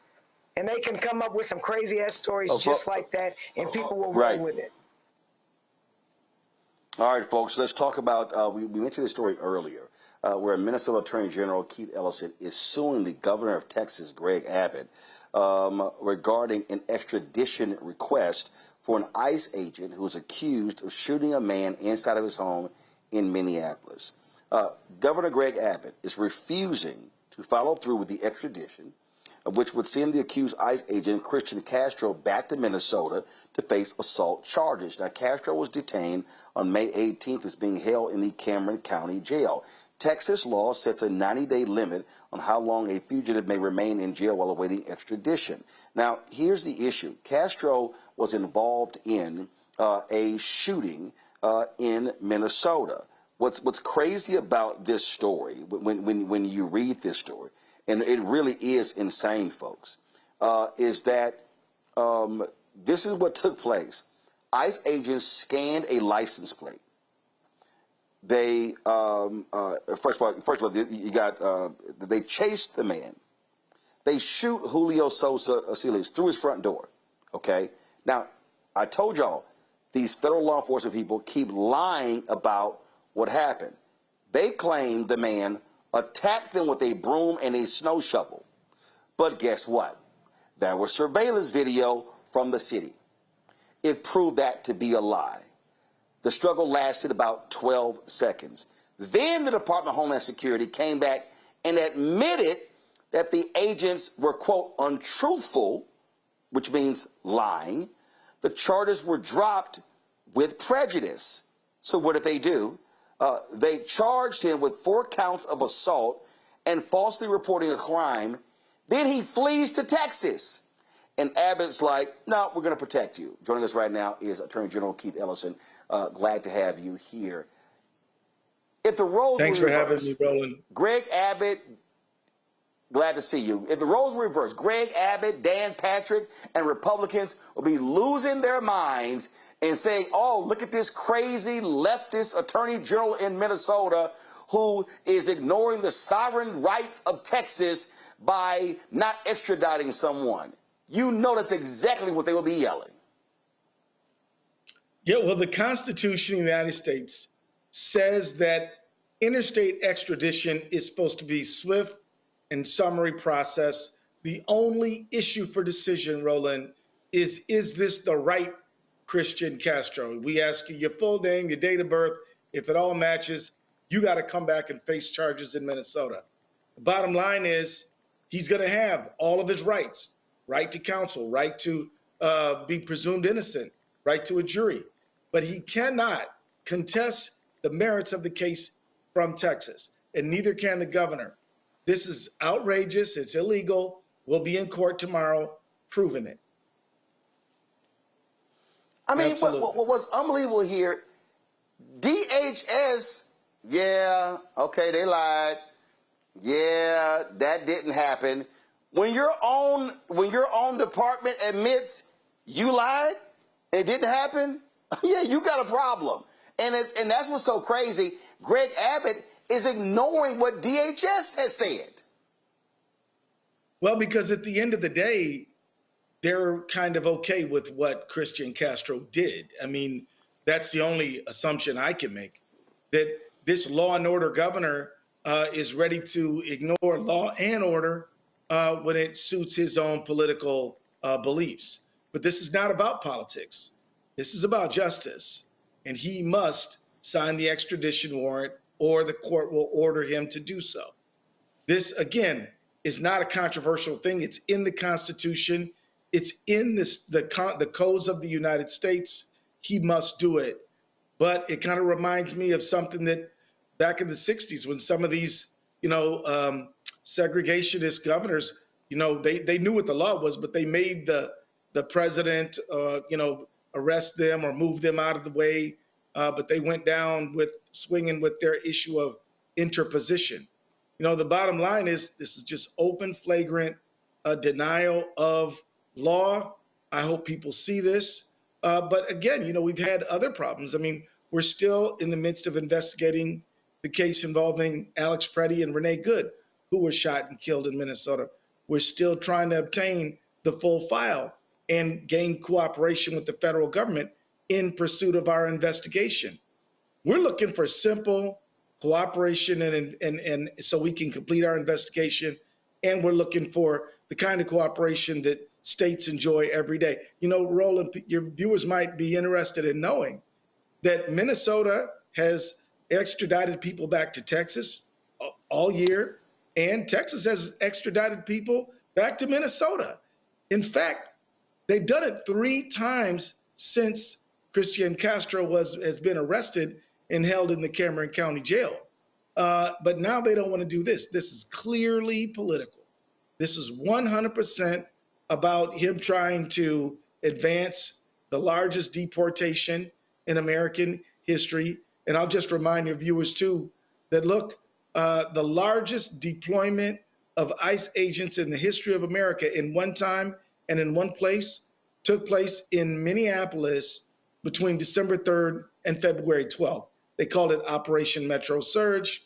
They killed 2 people. They shot Julio Sosa Solis, and they engaged in massive racial profiling. They caused recession in Minnesota because workers couldn't go to work, customers couldn't go to buy and shop, and students weren't not reporting to school. They had a real reign of terror in our state for the better half for more than a month, and this is the justice. People who committed crimes must now answer for them, and that is what's going on. And it's going to go down in a courtroom in Texas tomorrow. My staff's already there, ready to make the proper legal arguments, and we're confident that justice will prevail. See, this is why it is a joke listening to any of these people declare that they are law and order. And then when they have the audacity to criticize Democrats or progressives or leftists or liberals, saying they don't support law enforcement, when these people have no problem when 2 things happen. First, when law enforcement commits a heinous act and then they defend them, or in the case of January 6th, where they attack law enforcement, but because the greater good for them was Donald Trump leading a coup, then it's, okay, the hell with those law enforcement officers. Well, it is not consistent at all. In fact, I think it's fair to call it hypocritical. The officers who arrested Christian Castro, the Texas Rangers, I want to thank them.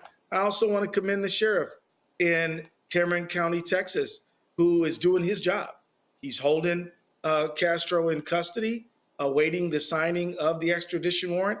So I will say, I'll be one to say that I thank those law enforcement officers who are doing their job. It's just the executive in Texas who's not doing it for political reasons. And that's really unfortunate. This didn't have to be some big political stunt, but, you know, Governor Abbott has turned it into that because he's trying to make a political point, which is that if you, on behalf of Donald Trump and Abbott, kill people and shoot them pursuing this immigration agenda where they're essentially terrorizing people inhumanely, then it's okay. But if a law enforcement officer actually tries to enforce the law in a fair and unbiased way, they don't have any support from Mr. Abbott, which is really unfortunate. And of course, as you pointed out on January 6th, you know, there were about, I think there was many as several dozens of officers who were injured. Some of them ended up losing their lives, and they have no love coming from the people who hold with Abbott and Trump. I wish we could return just a regular equal justice under the law. People like Abbott should sign the extradition warrant. This could be over and we could all move ahead. Yet he's trying to turn this into a cause célèbre. When the 90-day clock was ticking, I had no choice. We wrote him several letters asking him to do his job under the Constitution. He has not done so, so he forced us to sue him. And that's why we're in the posture we're in right now.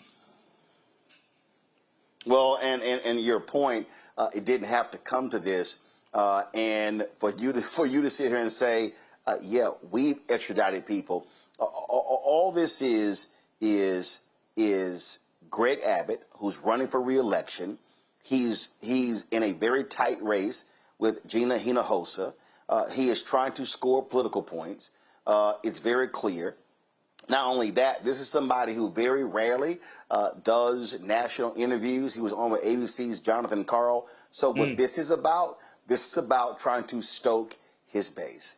That's what this is. Yeah. Listen, I'm still registered to vote in Texas. This is Greg Abbott trying to be in the headlines and trying to see if you can see, that's right, I'm standing with Trump. We're going to protect our officers. But here's the problem. He looks like a damn idiot when you have officers who lied. When the Department of Homeland Security admits that they were untruthful, well, my daddy and mama would say, son, your ass lying. That's what they would actually call it. They lied about it. The city's video proves that they actually lied about it, and then they get charged. And so let's just call it what it is.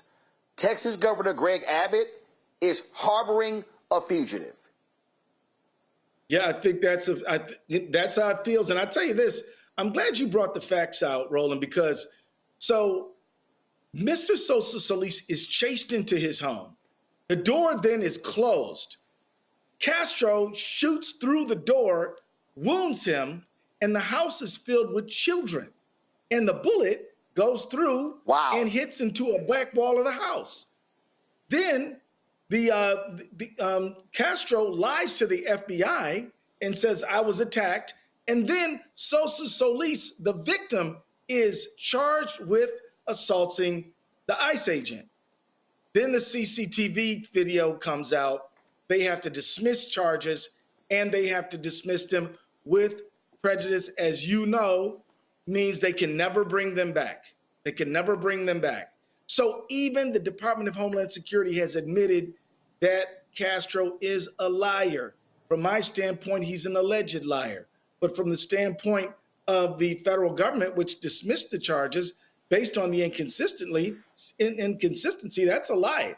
So how then are you standing in the way of justice to prevent this person from accountability? It is shocking. It's not justice. But we've seen so many political, unjust, unfair prosecutions and failures to prosecute people who have committed crimes, including pardoning all the J6 people. I think they're in the thousands who were pardoned, including people who beat law enforcement officers. So this is an outrageous situation. Quite honestly, while I enjoyed talking to you, I was perfectly happy just to extradite Castro back to my state and participate in the investigation and prosecution of his case, presuming that he's innocent all the time, as we must do under the Constitution. I didn't need to come on to talk about this, but he forced me to because he refused to follow the Constitution and the laws of the United States. And I find that to be very sad and a miscarriage of justice.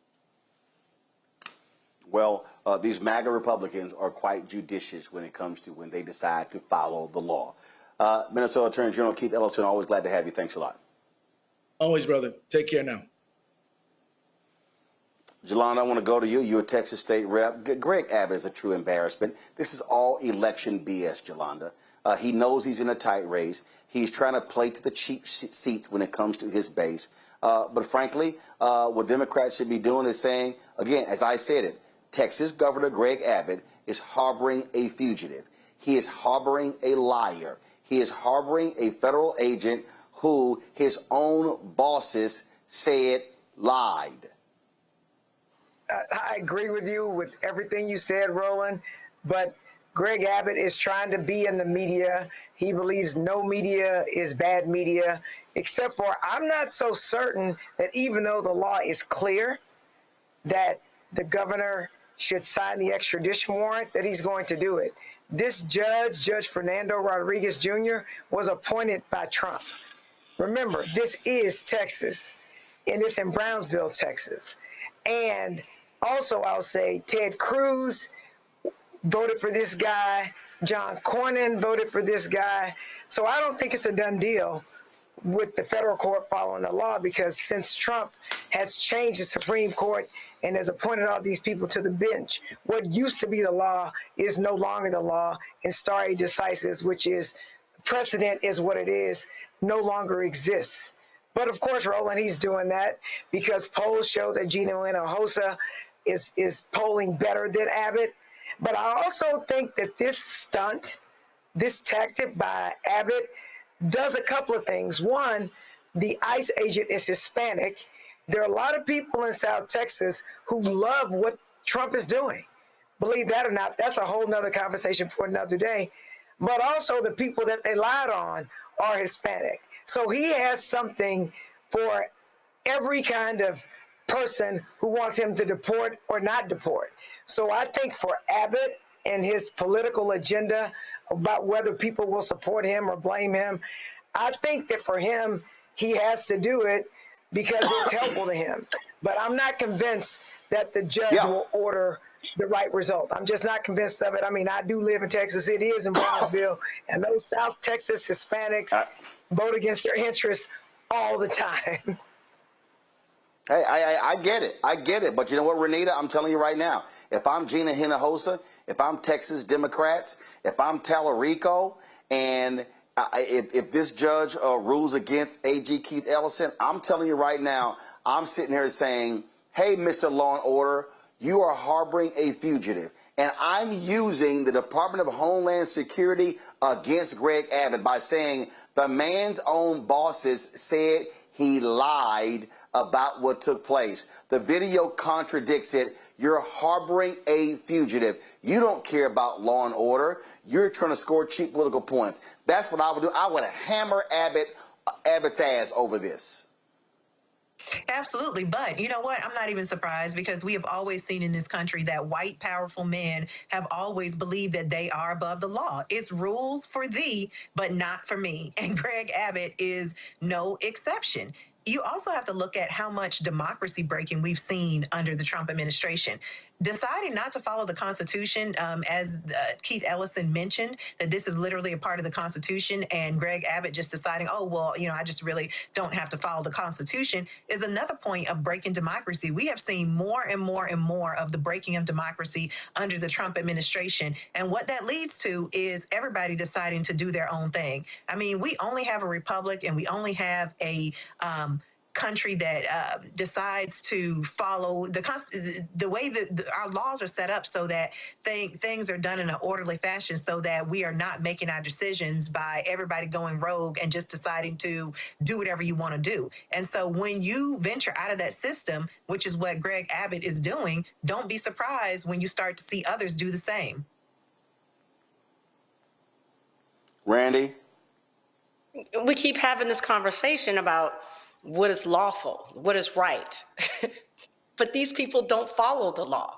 They follow Trump and his cronies. And so they're going to do what he wants them to do. And the unfortunate part is that they have so stacked the system where they have these cronies everywhere at every stop. They don't get punished for ignoring the law. And so that is what's terrifying. I agree with the two panelists tonight that we have no guarantees about what is going to happen because right doesn't matter anymore.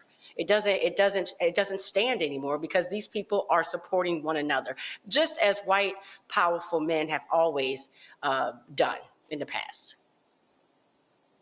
Well, we do have examples, though, where Trump judges have actually ruled against Republicans, and so we'll certainly see what happens in this case. Folks, let's talk about Phoenix and go to Phoenix, Arizona.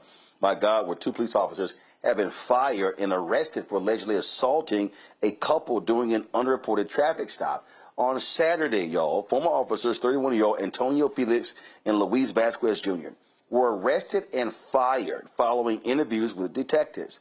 The charges they face: kidnapping, aggravated assault, aggravated robbery, threatening and intimidating, criminal damage, hindering prosecution, tampering with evidence, felony assault involving a bound or otherwise physically restrained individual. Damn, that's a whole lot. Okay, this took place August 5th around 11:30 p.m. in South Phoenix. Police said the two cops physically assaulted a man and a woman during the stop and used tasers on them.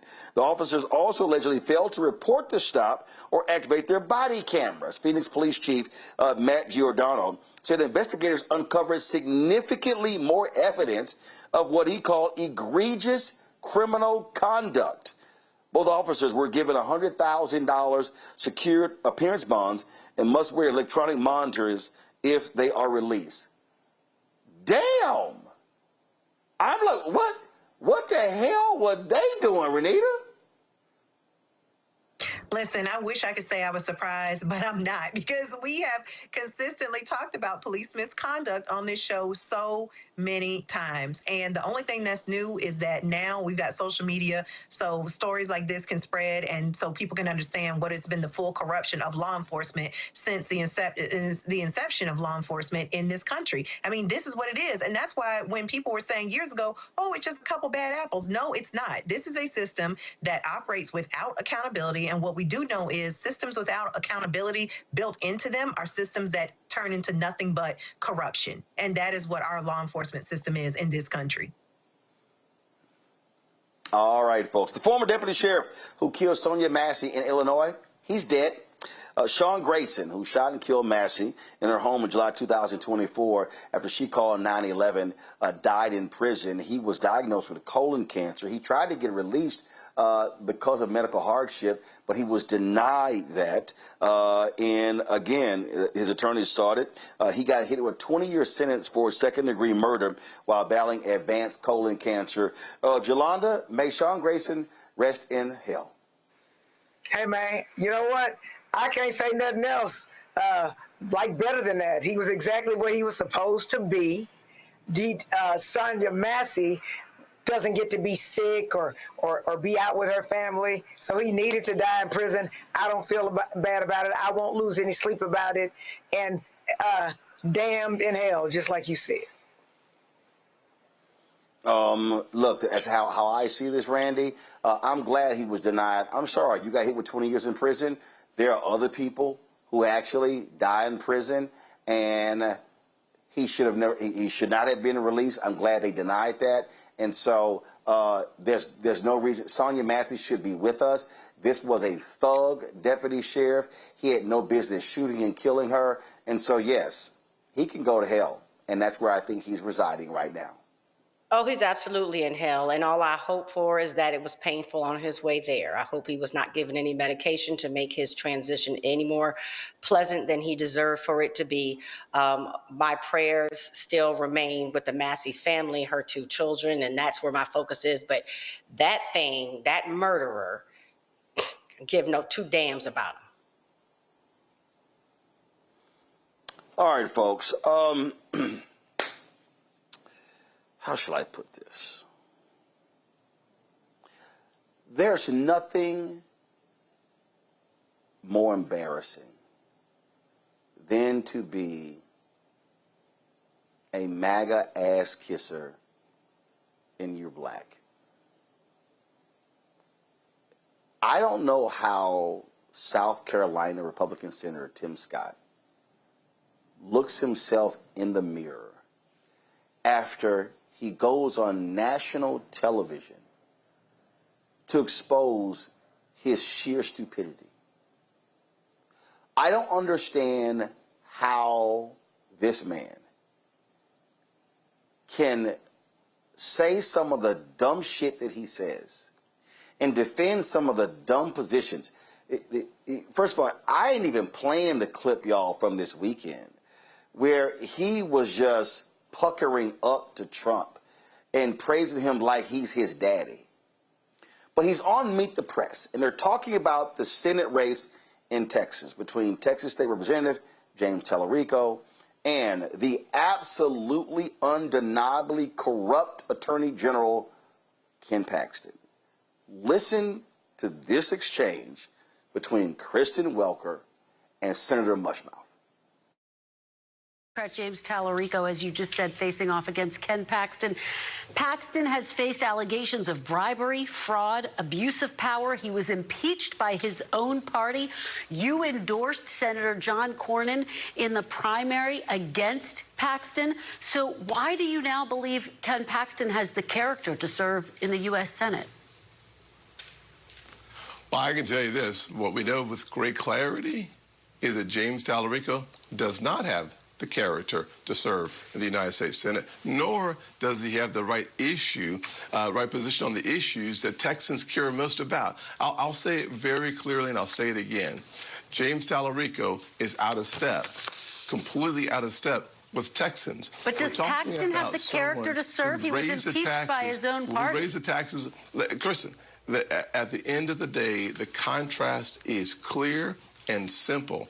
James Tallarico will not be the senator for Texas, and there are a host of reasons, from his position on the faith to his position on taxes to his position on boys playing against girls in sports. What we know with great certainty is that we will keep Texas red to the roots. First of all, Tim Scott, you don't know shit about Texas. Let's just go ahead and start there. I suggest you just stick with your broke-ass state. Okay, so let's just stick with that. 2, Jolanda, Tim Scott actually let character come out of his mouth. He is defending an absolutely incompetent, corrupt individual. Again, Kristen Welker said it. His own party impeached his ass. And the only reason he didn't get convicted because his big donors paid off Lieutenant Governor Dan Patrick and other senators. That's why he wasn't thrown out of office. This man's own staff revolted against him. So this ain't like Democrats going after Ken Paxton. His own Republican Party, they know he is corrupt. So Tim Scott should never get into a character debate between Ken Paxton and James Tallarico. So let me be clear. I voted to impeach Ken Paxton, okay? So it wasn't just Republicans because they needed Democratic votes. I'm not getting into all that, but I didn't hear Scott talk at all about any specifics. He gave like Republican talking points. He brought up things that are irrelevant to character. So you shouldn't listen to that.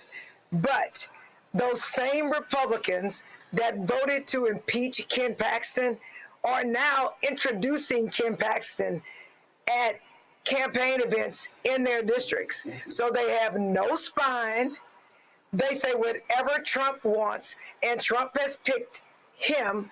So if Paxton supporters, if the state reps supporters who voted to impeach Paxton are now listening to their state reps, the Republican ones, they're going to vote for him.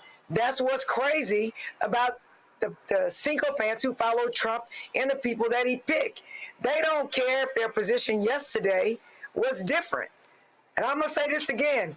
Republicans who voted to impeach Paxton are now having rallies telling their supporters to support Paxton. So, again, Tim Scott ain't talking about nothing because he stayed away from facts because facts don't help his argument. But I'm terrified that Republicans could care less that he has no character, that he's a criminal, he in London with his mistress, he cheated on his wife, and all kind of things, but they don't care, Roland. They just don't care. Right. And this is why early in the show, Renita, I was talking about, and I saw this interview that Congresswoman Jasmine Crockett did where she was talking about how black voters in Texas are not energetic and excited about Tallarico's race. And I'm real clear here. And I was having this conversation with several people over the weekend. And it's just exactly what Jolanda just said. Republicans, they know Paxton ain't shit. They know he a fake-ass Christian. They know he ain't real. They know he's a fraud. They know he's corrupt. They know he has no morals, no values, no principles, no ethics, no integrity, no honor. They know all of that. But you know what they gonna do? They ain't gonna sit on the couch. They're gonna go press that button. They're gonna go sit here and bubble his name in. And I am saying this because, again, what white Texans do, what Latino Texans do, I don't know what they're going to do. But this is what I'm saying to black people. Okay? I don't need your ass to be excited about Tallarico. I don't need him to tickle your fancy and ignite your soul. I don't need him to move you to do the holy dance. What I do want black Texans to know, that Ken Paxton ain't gonna do shit for you. Ken Paxton is going to vote for an agenda that is absolutely against black Texans. He is going to vote against funding for Texas HBCUs. Ken Paxton is going to vote against health care for black Texans. Ken Paxton ain't gonna do a damn thing. Ken Paxton has targeted black people in Texas. He's targeted Harris County voters. He's used, Harris County had created a program to help folk financially, and then he sicked the law on them and said that was unconstitutional and illegal. So I need black people to get out of this bullshit that, oh, I need to be excited. Let me tell you something. These people, their intentions are evil.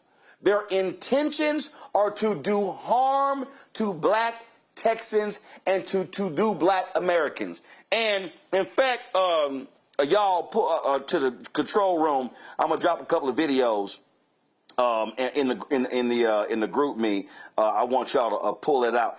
I saw these two videos on social media of black folks leaving the Chris Brown Usher concert in Chicago.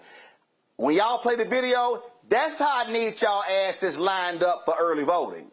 That's how I need your asses lined up on election day. See, I'm real clear on what Ken Paxton is going to do.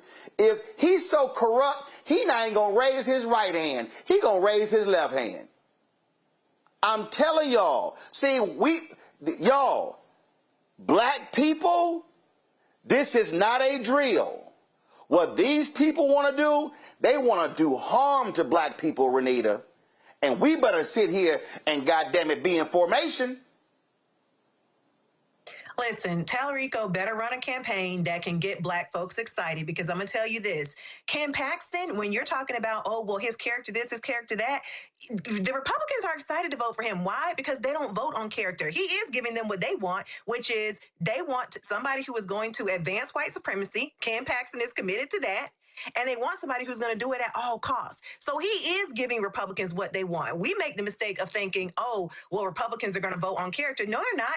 Look at how Donald Trump got elected. He's talking about grabbing women's vaginas, and they voted for him. That is not what, they don't vote based on character. They vote based on, are you going to advance white supremacy? Because that is their value that they care about, and they don't care what type of character you have as a candidate. If you're going to do that, they're going to vote for you.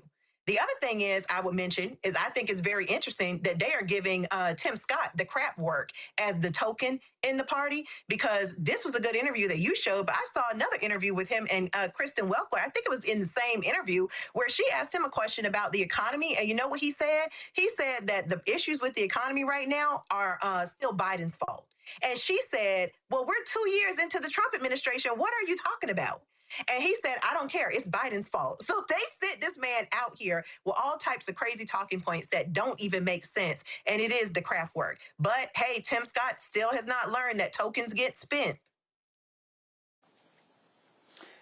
Here's the thing for me, Randy, and I want to be very clear to anybody listening. I am not absolving the Tallarico campaign of investment. I'm telling you right now, the Tallarico campaign should be sitting here and asking for the endorsement of every member of the Texas Legislative Black Caucus, and they should be saying we're going to commit a six-figure sum in each one of your districts to turn out your voters. It should be a significant investment in Black East Texas, in Tarrant County, in Dallas County, in Harris County, in the Panhandle, wherever black voters are. But this is what I have consistently said, and we've had Cliff Latasha with Black Voters Matter as well. I am not waiting on a party or a candidate to excite me when I see evil that's coming at me, when I see harm that's coming my way. Now, again, let me be clear. Parties and candidates absolutely must make investment. They must be speaking to the issues. They must be holding town halls. They must be engaging the voters. But what I am arguing is that black people have black interests that are not party interests. And what I am saying is I have two choices in Texas for United States Senate. I have corrupt Ken Paxton and I have Representative James Tallarico. I don't care if he beat Crockett. I don't care if you love Crockett. She didn't win. He won. And these are my two choices.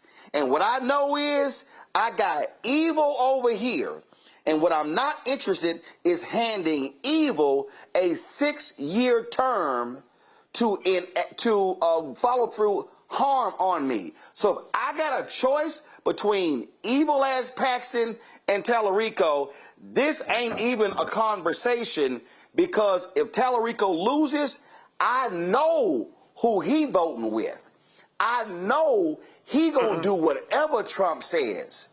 And my point is this here, I need our people teaching our people. I need black people and black organizations and black churches having citizenship education programs where they are explaining to black people, here is Paxton's record, here's Tallarico's record. Here's what Paxton's going to align with and who Tallarico going to align with. And this is how I look at it. I done said this, Randy. I ain't never identified as a Democrat. I ain't never identified as a Republican. I ain't never identified as an independent. I voted as a black man based upon looking at the issues and the interest. Period. Same. I have always voted as a black woman, and I've always paid attention to who is looking out for our interests. And this is if anyone's paying attention, if you haven't been paying attention, I don't know where you are, but there is a whole movement to destroy us. They are attacking us at every single level. And Paxton is a part of that crew that wants to ruin us. And so all the other stuff, not that we're trying to absolve the Democrats for what they are not doing, but right now we are fighting for our lives, literally. So we cannot allow Paxton to be in for us. We cannot allow it to happen. We have to do everything to block it. That should excite us enough. I don't even care at this point what somebody else is saying. That should excite us enough that we have to stop this whole tidal wave of these men that are trying to ruin us. And that is what Paxton is trying to do. So I don't understand how people aren't. I'm scared. I mean, I'm scared from what I'm seeing day to day. That's enough to excite me because we are fighting for our lives. That should be enough for everybody. I don't really give a damn what anybody says at this point, because forget what people say. I've watched what these criminals have done to our people. So absolutely, people need to show up at the polls. And yes, of course, we all wanted Crockett to come through, but she didn't. So we have to do what we have to do right now with what we have. Y'all, these are the videos. I saw these on Instagram. They were talking about all these black folks this was out of Chicago, leaving the Chris Brown Usher concert. And I'm telling you straight up, this is exactly what the polls should look like when it comes to voting. Come on, y'all, roll the video. What we doing? So I'm on the bus. And damn it, roll the video. Thank you. We taking too long. That's the way. That's what I want to look like. This is what I want to look like in Georgia, North Carolina, Ohio, Texas, Florida, wherever black folks are. This is exactly what I want it looking like. 1835, 1844, I want to see y'all looking like this here, okay? Because I'm telling y'all, we were the first black platform to explain to y'all in 2021 what these evil folks had planned with Project 2025. And too many of us said, I don't really think it's going to be that real. I don't think it's going to be that serious. And then it was like, damn, They real. They actually doing this. Well, hell, they told your ass they were going to do it. Like, this ain't like it was you were caught by surprise. They told you. And I'm telling you, what should be happening in November, and don't even wait for November 3rd. We should be flooding the early voting polls. I'm telling y'all right now, we should be seeing the largest black voter turnout since the 1965 Voting Rights Act was passed. That's what needs to happen. Versus y'all sharing these videos of Negroes fighting on Carnival cruises, what you should be fighting over is trying to grab voter registration forms. That's what should be happening. Because I'm telling you, listen, so now, the Supreme Court, the ruling came down. The Supreme Court, what they did was, the Supreme Court actually stayed a lower court ruling when it came to allowing the USPS, the Postal Service, to enact Trump's executive order. Okay, everybody pump their brakes. The court has not ruled. They claim the states filed too early. That makes no sense to me at all. 63 long conservative lines. So the court has not fully ruled. But we must be prepared for these thugs trying to steal the election. And that's what I'm saying, Renita, what I'm saying to people right now. Our lawyers are fighting this thing in the courtroom. What I need our folk to do is to prepare for the war. That means don't even assume your ass is right. Fill out a new voter registration form and turn that sucker in. If they got photo ID or whatever, get the damn ID. I don't want to hear the provisional ballots. No, I need us ready to go to battle. And I need us ensuring our folks are ready. And so don't be waiting. Don't be, oh man, I thought, no, forget all of that. Because what they want, Renita, they desperately want us to be unprepared to vote, because Donald Trump and MAGA Republicans, they are doing all they can to steal and rig this election because they know they're going to lose. Issue, and I'm glad you brought up the absentee balloting process, because Trump has been attacking that ever since 2020, when he lost in 2020 during COVID, where lots of black and brown voters, even though he votes by mail.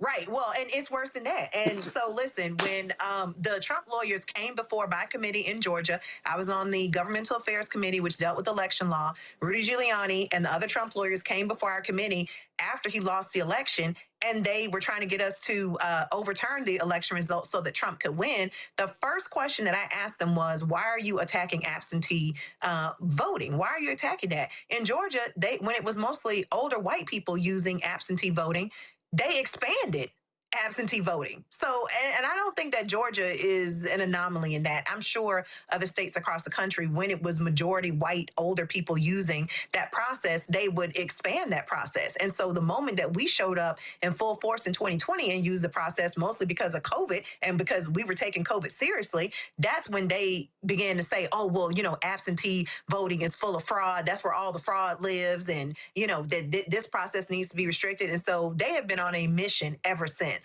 But it's like you said, if people don't hear anything else, they should get this takeaway. Do not wait until Election Day to vote. I understand that culturally there's a lot built up around, the excitement of Election Day. But I'm going to tell you this, as somebody who dealt with election law for 6 years and had to fight voter suppression in Georgia, where a lot of the bad stuff originated and then traveled across the country in the way of voter suppression laws. You can't participate in that waiting until Election Day stuff. You have got to early vote. You must, because early voting gives you an opportunity to see if they're going to deny your right to vote, like if they're going to tell you there's something wrong with your registration. It also gives you time to cure your ballot in case anything goes wrong. So do not wait until Election Day. And for every election, change your culture on wanting to vote on the Election Day. Don't do that. You must early vote. That's the biggest shift that I think that we need to make as Black folks. Randy? I agree. I mean, we have to be clear that they're doing everything in their power to block us from voting. They're trying to steal the election. And so this is why they keep going to court and bringing up these false charges about the veracity of mail-in voting and other things. And so, yes, we have to act as if people are working against us and trying to take our vote, because that's exactly what is happening. Jolanda? So, Roland, I agree with everything that you said, but here's what I know is a reality here. A lot of people can't afford ID. In Texas, we're forcing everybody to come back and get new IDs. I mean, a lot of times you're going to renew your driver's license or your ID. They're making it difficult. They just are. And so there are going to have to be things done, like you say, Roland, educating people, and organizations, like you said, are going to have to help people. Some people do not have the money to afford IDs. But at the end of the day, Roland, you're talking about what we should be doing, and I agree with everything that you're saying, because it is dangerous and it can get worse, even though I believe some people believe it can't get any worse than it is now. But the truth is, you've got to spend money to get voters out. And I learned that when I ran for this office that I'm in right now. There were people who loved me. We knew they loved me. We had spent money to ID people who loved me. And on election day, a lot of those people had not come out to vote. And my team came to me and said, Jolanda, I need you to sign this check for $48,000 so we can drive out the voters we know support you and love you. And at 8 o'clock in the morning, they hadn't voted for me. But once I signed that check, they did come out to vote for me. People did not vote for me because they didn't love me. They didn't want to vote for me. There were issues that had to be addressed to actually get them to the polls. So someone can love the hell out of you, I agree, want to vote for you, intend to vote for you. But in addition to, we need to just do it just because. Some people have hard facts of life that make it very difficult for them to get to the polls, and we've got to pay for those strategies to get them there. Yes, and that's also why what I have been saying is, when I look at churches and community groups, I'm sitting here going, if we damn near create Uber, do the Montgomery bus boycott, we can create our own damn Uber for when it comes to early voting and the polls. I'm looking at resources. I'm looking at, okay, who has vans? Who has transportation? I'm sitting here, and what I'm saying to black groups, what I'm saying to black organizations, okay, everybody said, oh, we doing GOTV. No, a bunch of y'all doing some bullshit, okay? What I'm talking about is, okay, can we identify? I'm being straight up. I've called out D9 for the longest because all I hear is, oh, we doing GOTV, we doing GOTV, and I go, okay, how many actually people are y'all touching? How many doors actually got knocked on? How many actual people have you registered? How many people did you actually take to the polls? See, I'm all about data.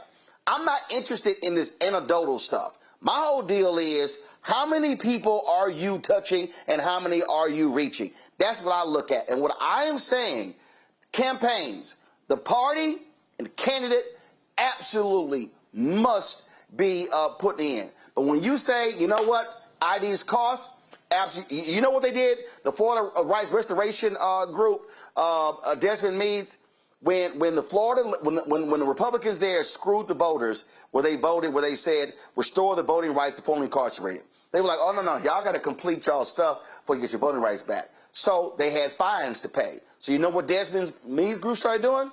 They started raising money, pay fines. Okay, how much you owe? Okay, owe $300. Boom. So my whole deal is, let's identify people who need voter ID. Okay, you need an ID? How much ID costs? All right, so we're going to sit here and say, we're going to go raise 10, 20, 30, 50,000, whatever the hell, amongst our group to say, we're going to get X number of people their ID. What I'm saying to these preachers and the community leaders and all these people who love standing up at news conferences talking, I need to see action behind your words. And what I'm saying is, I'm not waiting for somebody else to do it. the moment we're in, look, my new book, I talk about it, called Black Forward. This is a moment where black people are going to have to care for black people and invest in black people if we want to protect black people. I can't wait for a candidate or a party. So we got to put pressure on him and them.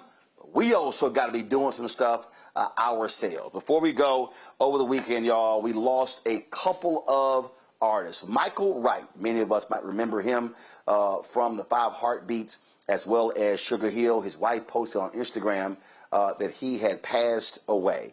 He was an extraordinary actor, a brilliant actor, and was 70 years old and passed. Again, so many of us remember him from that cult classic, The 5 Heartbeats. Robert Townsend and Leon and others posted messages. Robert Townsend said he was in tears when he found out that Michael Wright had passed away at the age of 70 years old. He had faced a series of health challenges. He dealt with substance abuse in the past, including a DWI arrest. But he appeared in a number of different productions, The Wanderers, V, The Principal, and Streamers. But he will forever be known as Eddie King Jr., or as many black people. This is what's so funny, Randy. Black people say, "Oh, Eddie Kane, Eddie Kane." No, it was actually Eddie King Jr. But black people, no, that's Eddie Kane. They didn't even say Kang. No, the role was Eddie King Jr. Right. No, I actually saw a video about that this weekend when I heard about his passing, and they were saying how, yeah, it's Eddie Kane to us, and that's always going to be Eddie Kane forever. Yeah, and again, a truly extraordinary thespian and someone who had significant amounts of talent. We also lost Benjamin Lattimore, R&B singer. He went by the moniker Lattimore. That's what he went by. Of course, had his 1974 hit. It's Let's Straighten It Out. He began his career in 1965, scored his first hit in 1973.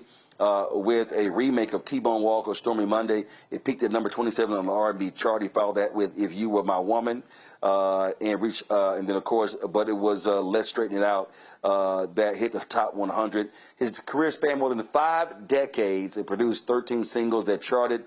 The last of those came in 1986 with Sunshine Lady. He released 27 albums and was inducted into the Blues Hall of Fame in 2017. Renita, my Lattimore song is Bad Risk. I love that song. Lattimore was 86 years old. Renita, I know you play some Lattimore, so let's not even sit here and trip. You know I do love blues music. We've talked about that before on here. We've talked about that here on the show before. So my condolences go out to his family, and I'm just glad to see that he was partially given some of his flowers being inducted into the Hall of Fame, because so many of these blues singers have made music that will live forever, and a lot of times they aren't given any flowers whatsoever. And so I'm glad to see. Thank you, Roland, also for covering that he passed away, because also, and maybe I just missed it, but I didn't see other outlets covering his death. So he's one who will be missed, and thank you for covering it. Jolanda, yeah, we know you down there in Houston. You've been listening to some Southern Soul and Blues too, so you know a little something about Lattimore. Don't act like you're too young to know. So first of all, I ain't never said that. In fact, I only listened to 70s and 80s R&B and some stuff in the 60s. So let me be clear. Of course, I listened to him through my mother. I'm glad she introduced me to his music. And I will also say this. The songs they sing now don't compare at all to what they sang in the 60s, 70s, and 80s. Because back then they could sing. And now they auto-tune. And I'll just leave it at that. My condolences go out to his family. But isn't it such a great thing that he has something that he's left behind that everybody can see? And the truth is, he lived a long life. He was 86 years old. So be thankful for the memories, because I certainly am. Absolutely. Listen, so I got Joe Simon's The Choking Kind and Bad Risk by Lattimore back-to-back on one of my playlists. And when Joe Simon passed away last year, we paid tribute and his widow was just so appreciative. She told someone else to please give her a call. And then my wife was a link, saw her at their conference in Detroit. The daughter said, oh my God, if he could just call my mama. And listen, I say this all the time, and it's real. One of the reasons why we do this show, and we did this with my TV One shows, News One Now and Washington Watch. We did this with the Tom Jonah Morning Show, is that there are so many people in Black America that white folks ain't got no idea about, but a lot of us also forget. And so when we have our platforms, when you start thinking about our newspapers, they covered folks who passed away in our community. There's a brother. Matter of fact, we're gonna do something on him this week as well, with the in memoriam, who was a doctor, who was also a civil rights activist. There's so many amazing African Americans who do work that they do not get any love whatsoever. Matter of fact, this week we're going to be live from Howard University for a couple of days because the fine arts, the School of Fine Arts there, named after Chadwick Boseman, is having a couple of events. Anthony Anderson is involved in one of those, and we're going to be streaming those events. Again, it's been 6 years since Chadwick Boseman passed away, and I remember. Now, granted, his death was covered largely because he was young in Black Panther. But I'm telling you right now, mainstream media did not do a lot when Cicely Tyson and Sidney Poitier passed away.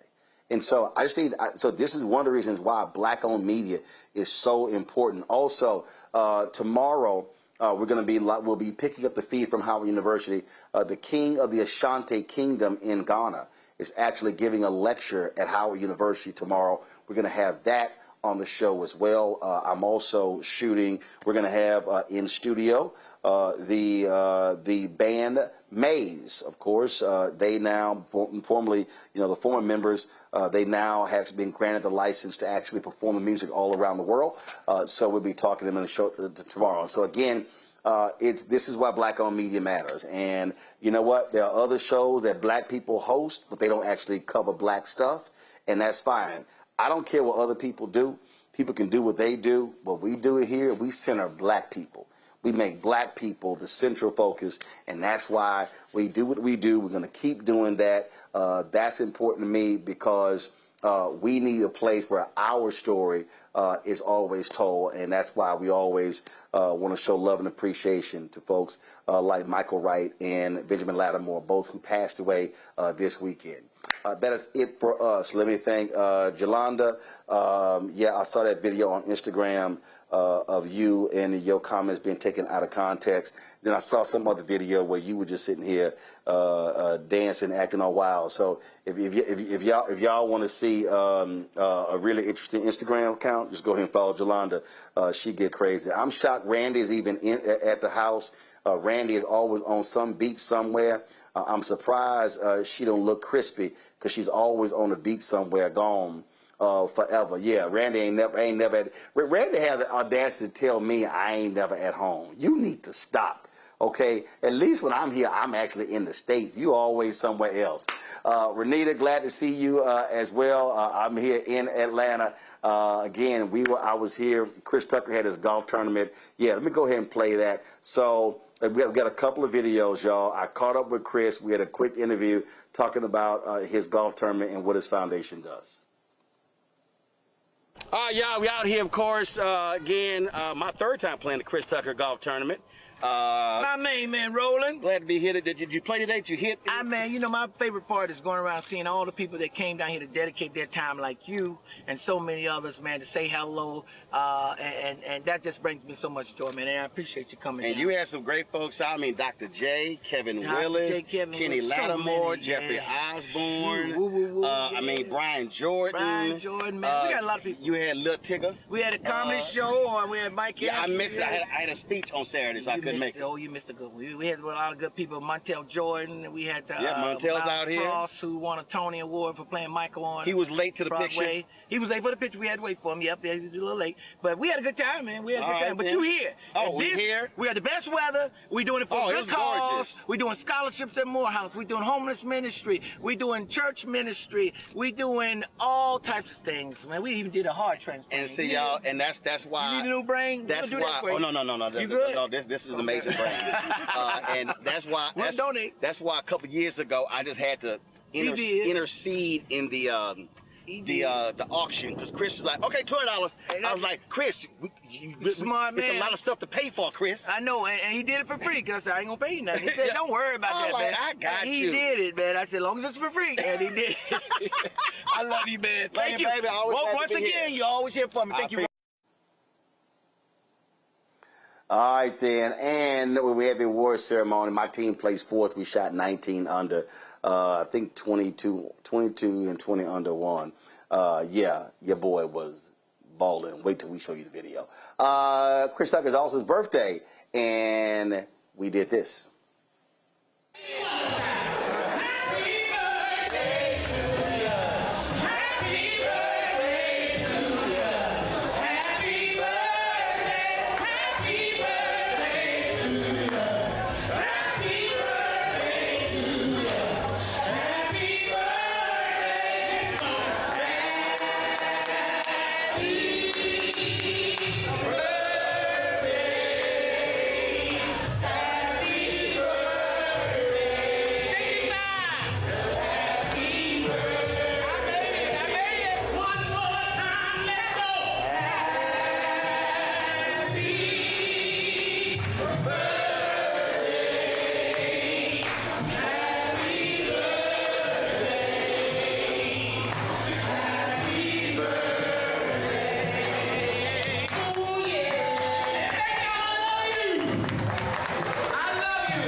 All right, shout out to Chris, his whole family, especially sister Tammy, for taking care of hooking all of us up, all the arrangements and everything. We certainly appreciate that. Again, let me thank Jolanda, Randy, and Renita for being on today's show. I certainly appreciate it. Thank you so very much.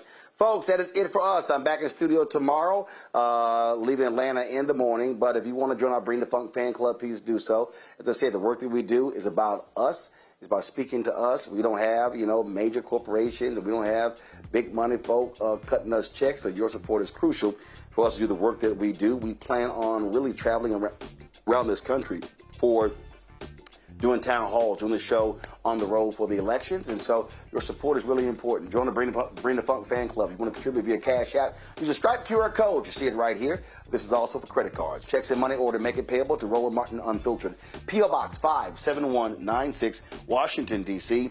20037-0196. PayPal, R. Martin Unfiltered. Venmo, RM Unfiltered. Zelle, Roland at RolandSMartin.com. Roland at RolandMartinUnfiltered.com. Download the Black Star Network app. Apple phone, Android phone, Apple TV, Android TV, Roku, Amazon Fire TV, Samsung Smart TV. Also, of course, you want to get our Roland Martin Unfiltered swag, go to shopblackstarnetwork.com. Shopblackstarnetwork.com. You get all of our new merchandise. We've got some great new shirts and some other items. And so please go to shopblackstarnetwork.com. And all the products that you see in my studio, they are available as well. We've got more than 50 companies, folks, on our marketplace there. Everything you see right here, hats and dolls and backpacks and crossword puzzles and candles and skincare and all sorts of stuff, all available at shopblackstarnetwork.com. Folks, download the app Fanbase. Follow me at Roland S. Martin. And again, this week, we debut a new show, No Translation with Jeff Johnson. We're going to drop it on a Thursday. And so be sure to check it out. Y'all, that's it. Thank you so very much for joining us. Shout out to the 06 brothers. That's right. Y'all know I was rocking the black and old gold today. That's it. I'm going to see y'all tomorrow right here, Roland Martin Unfiltered on the Black Star Network. Holla!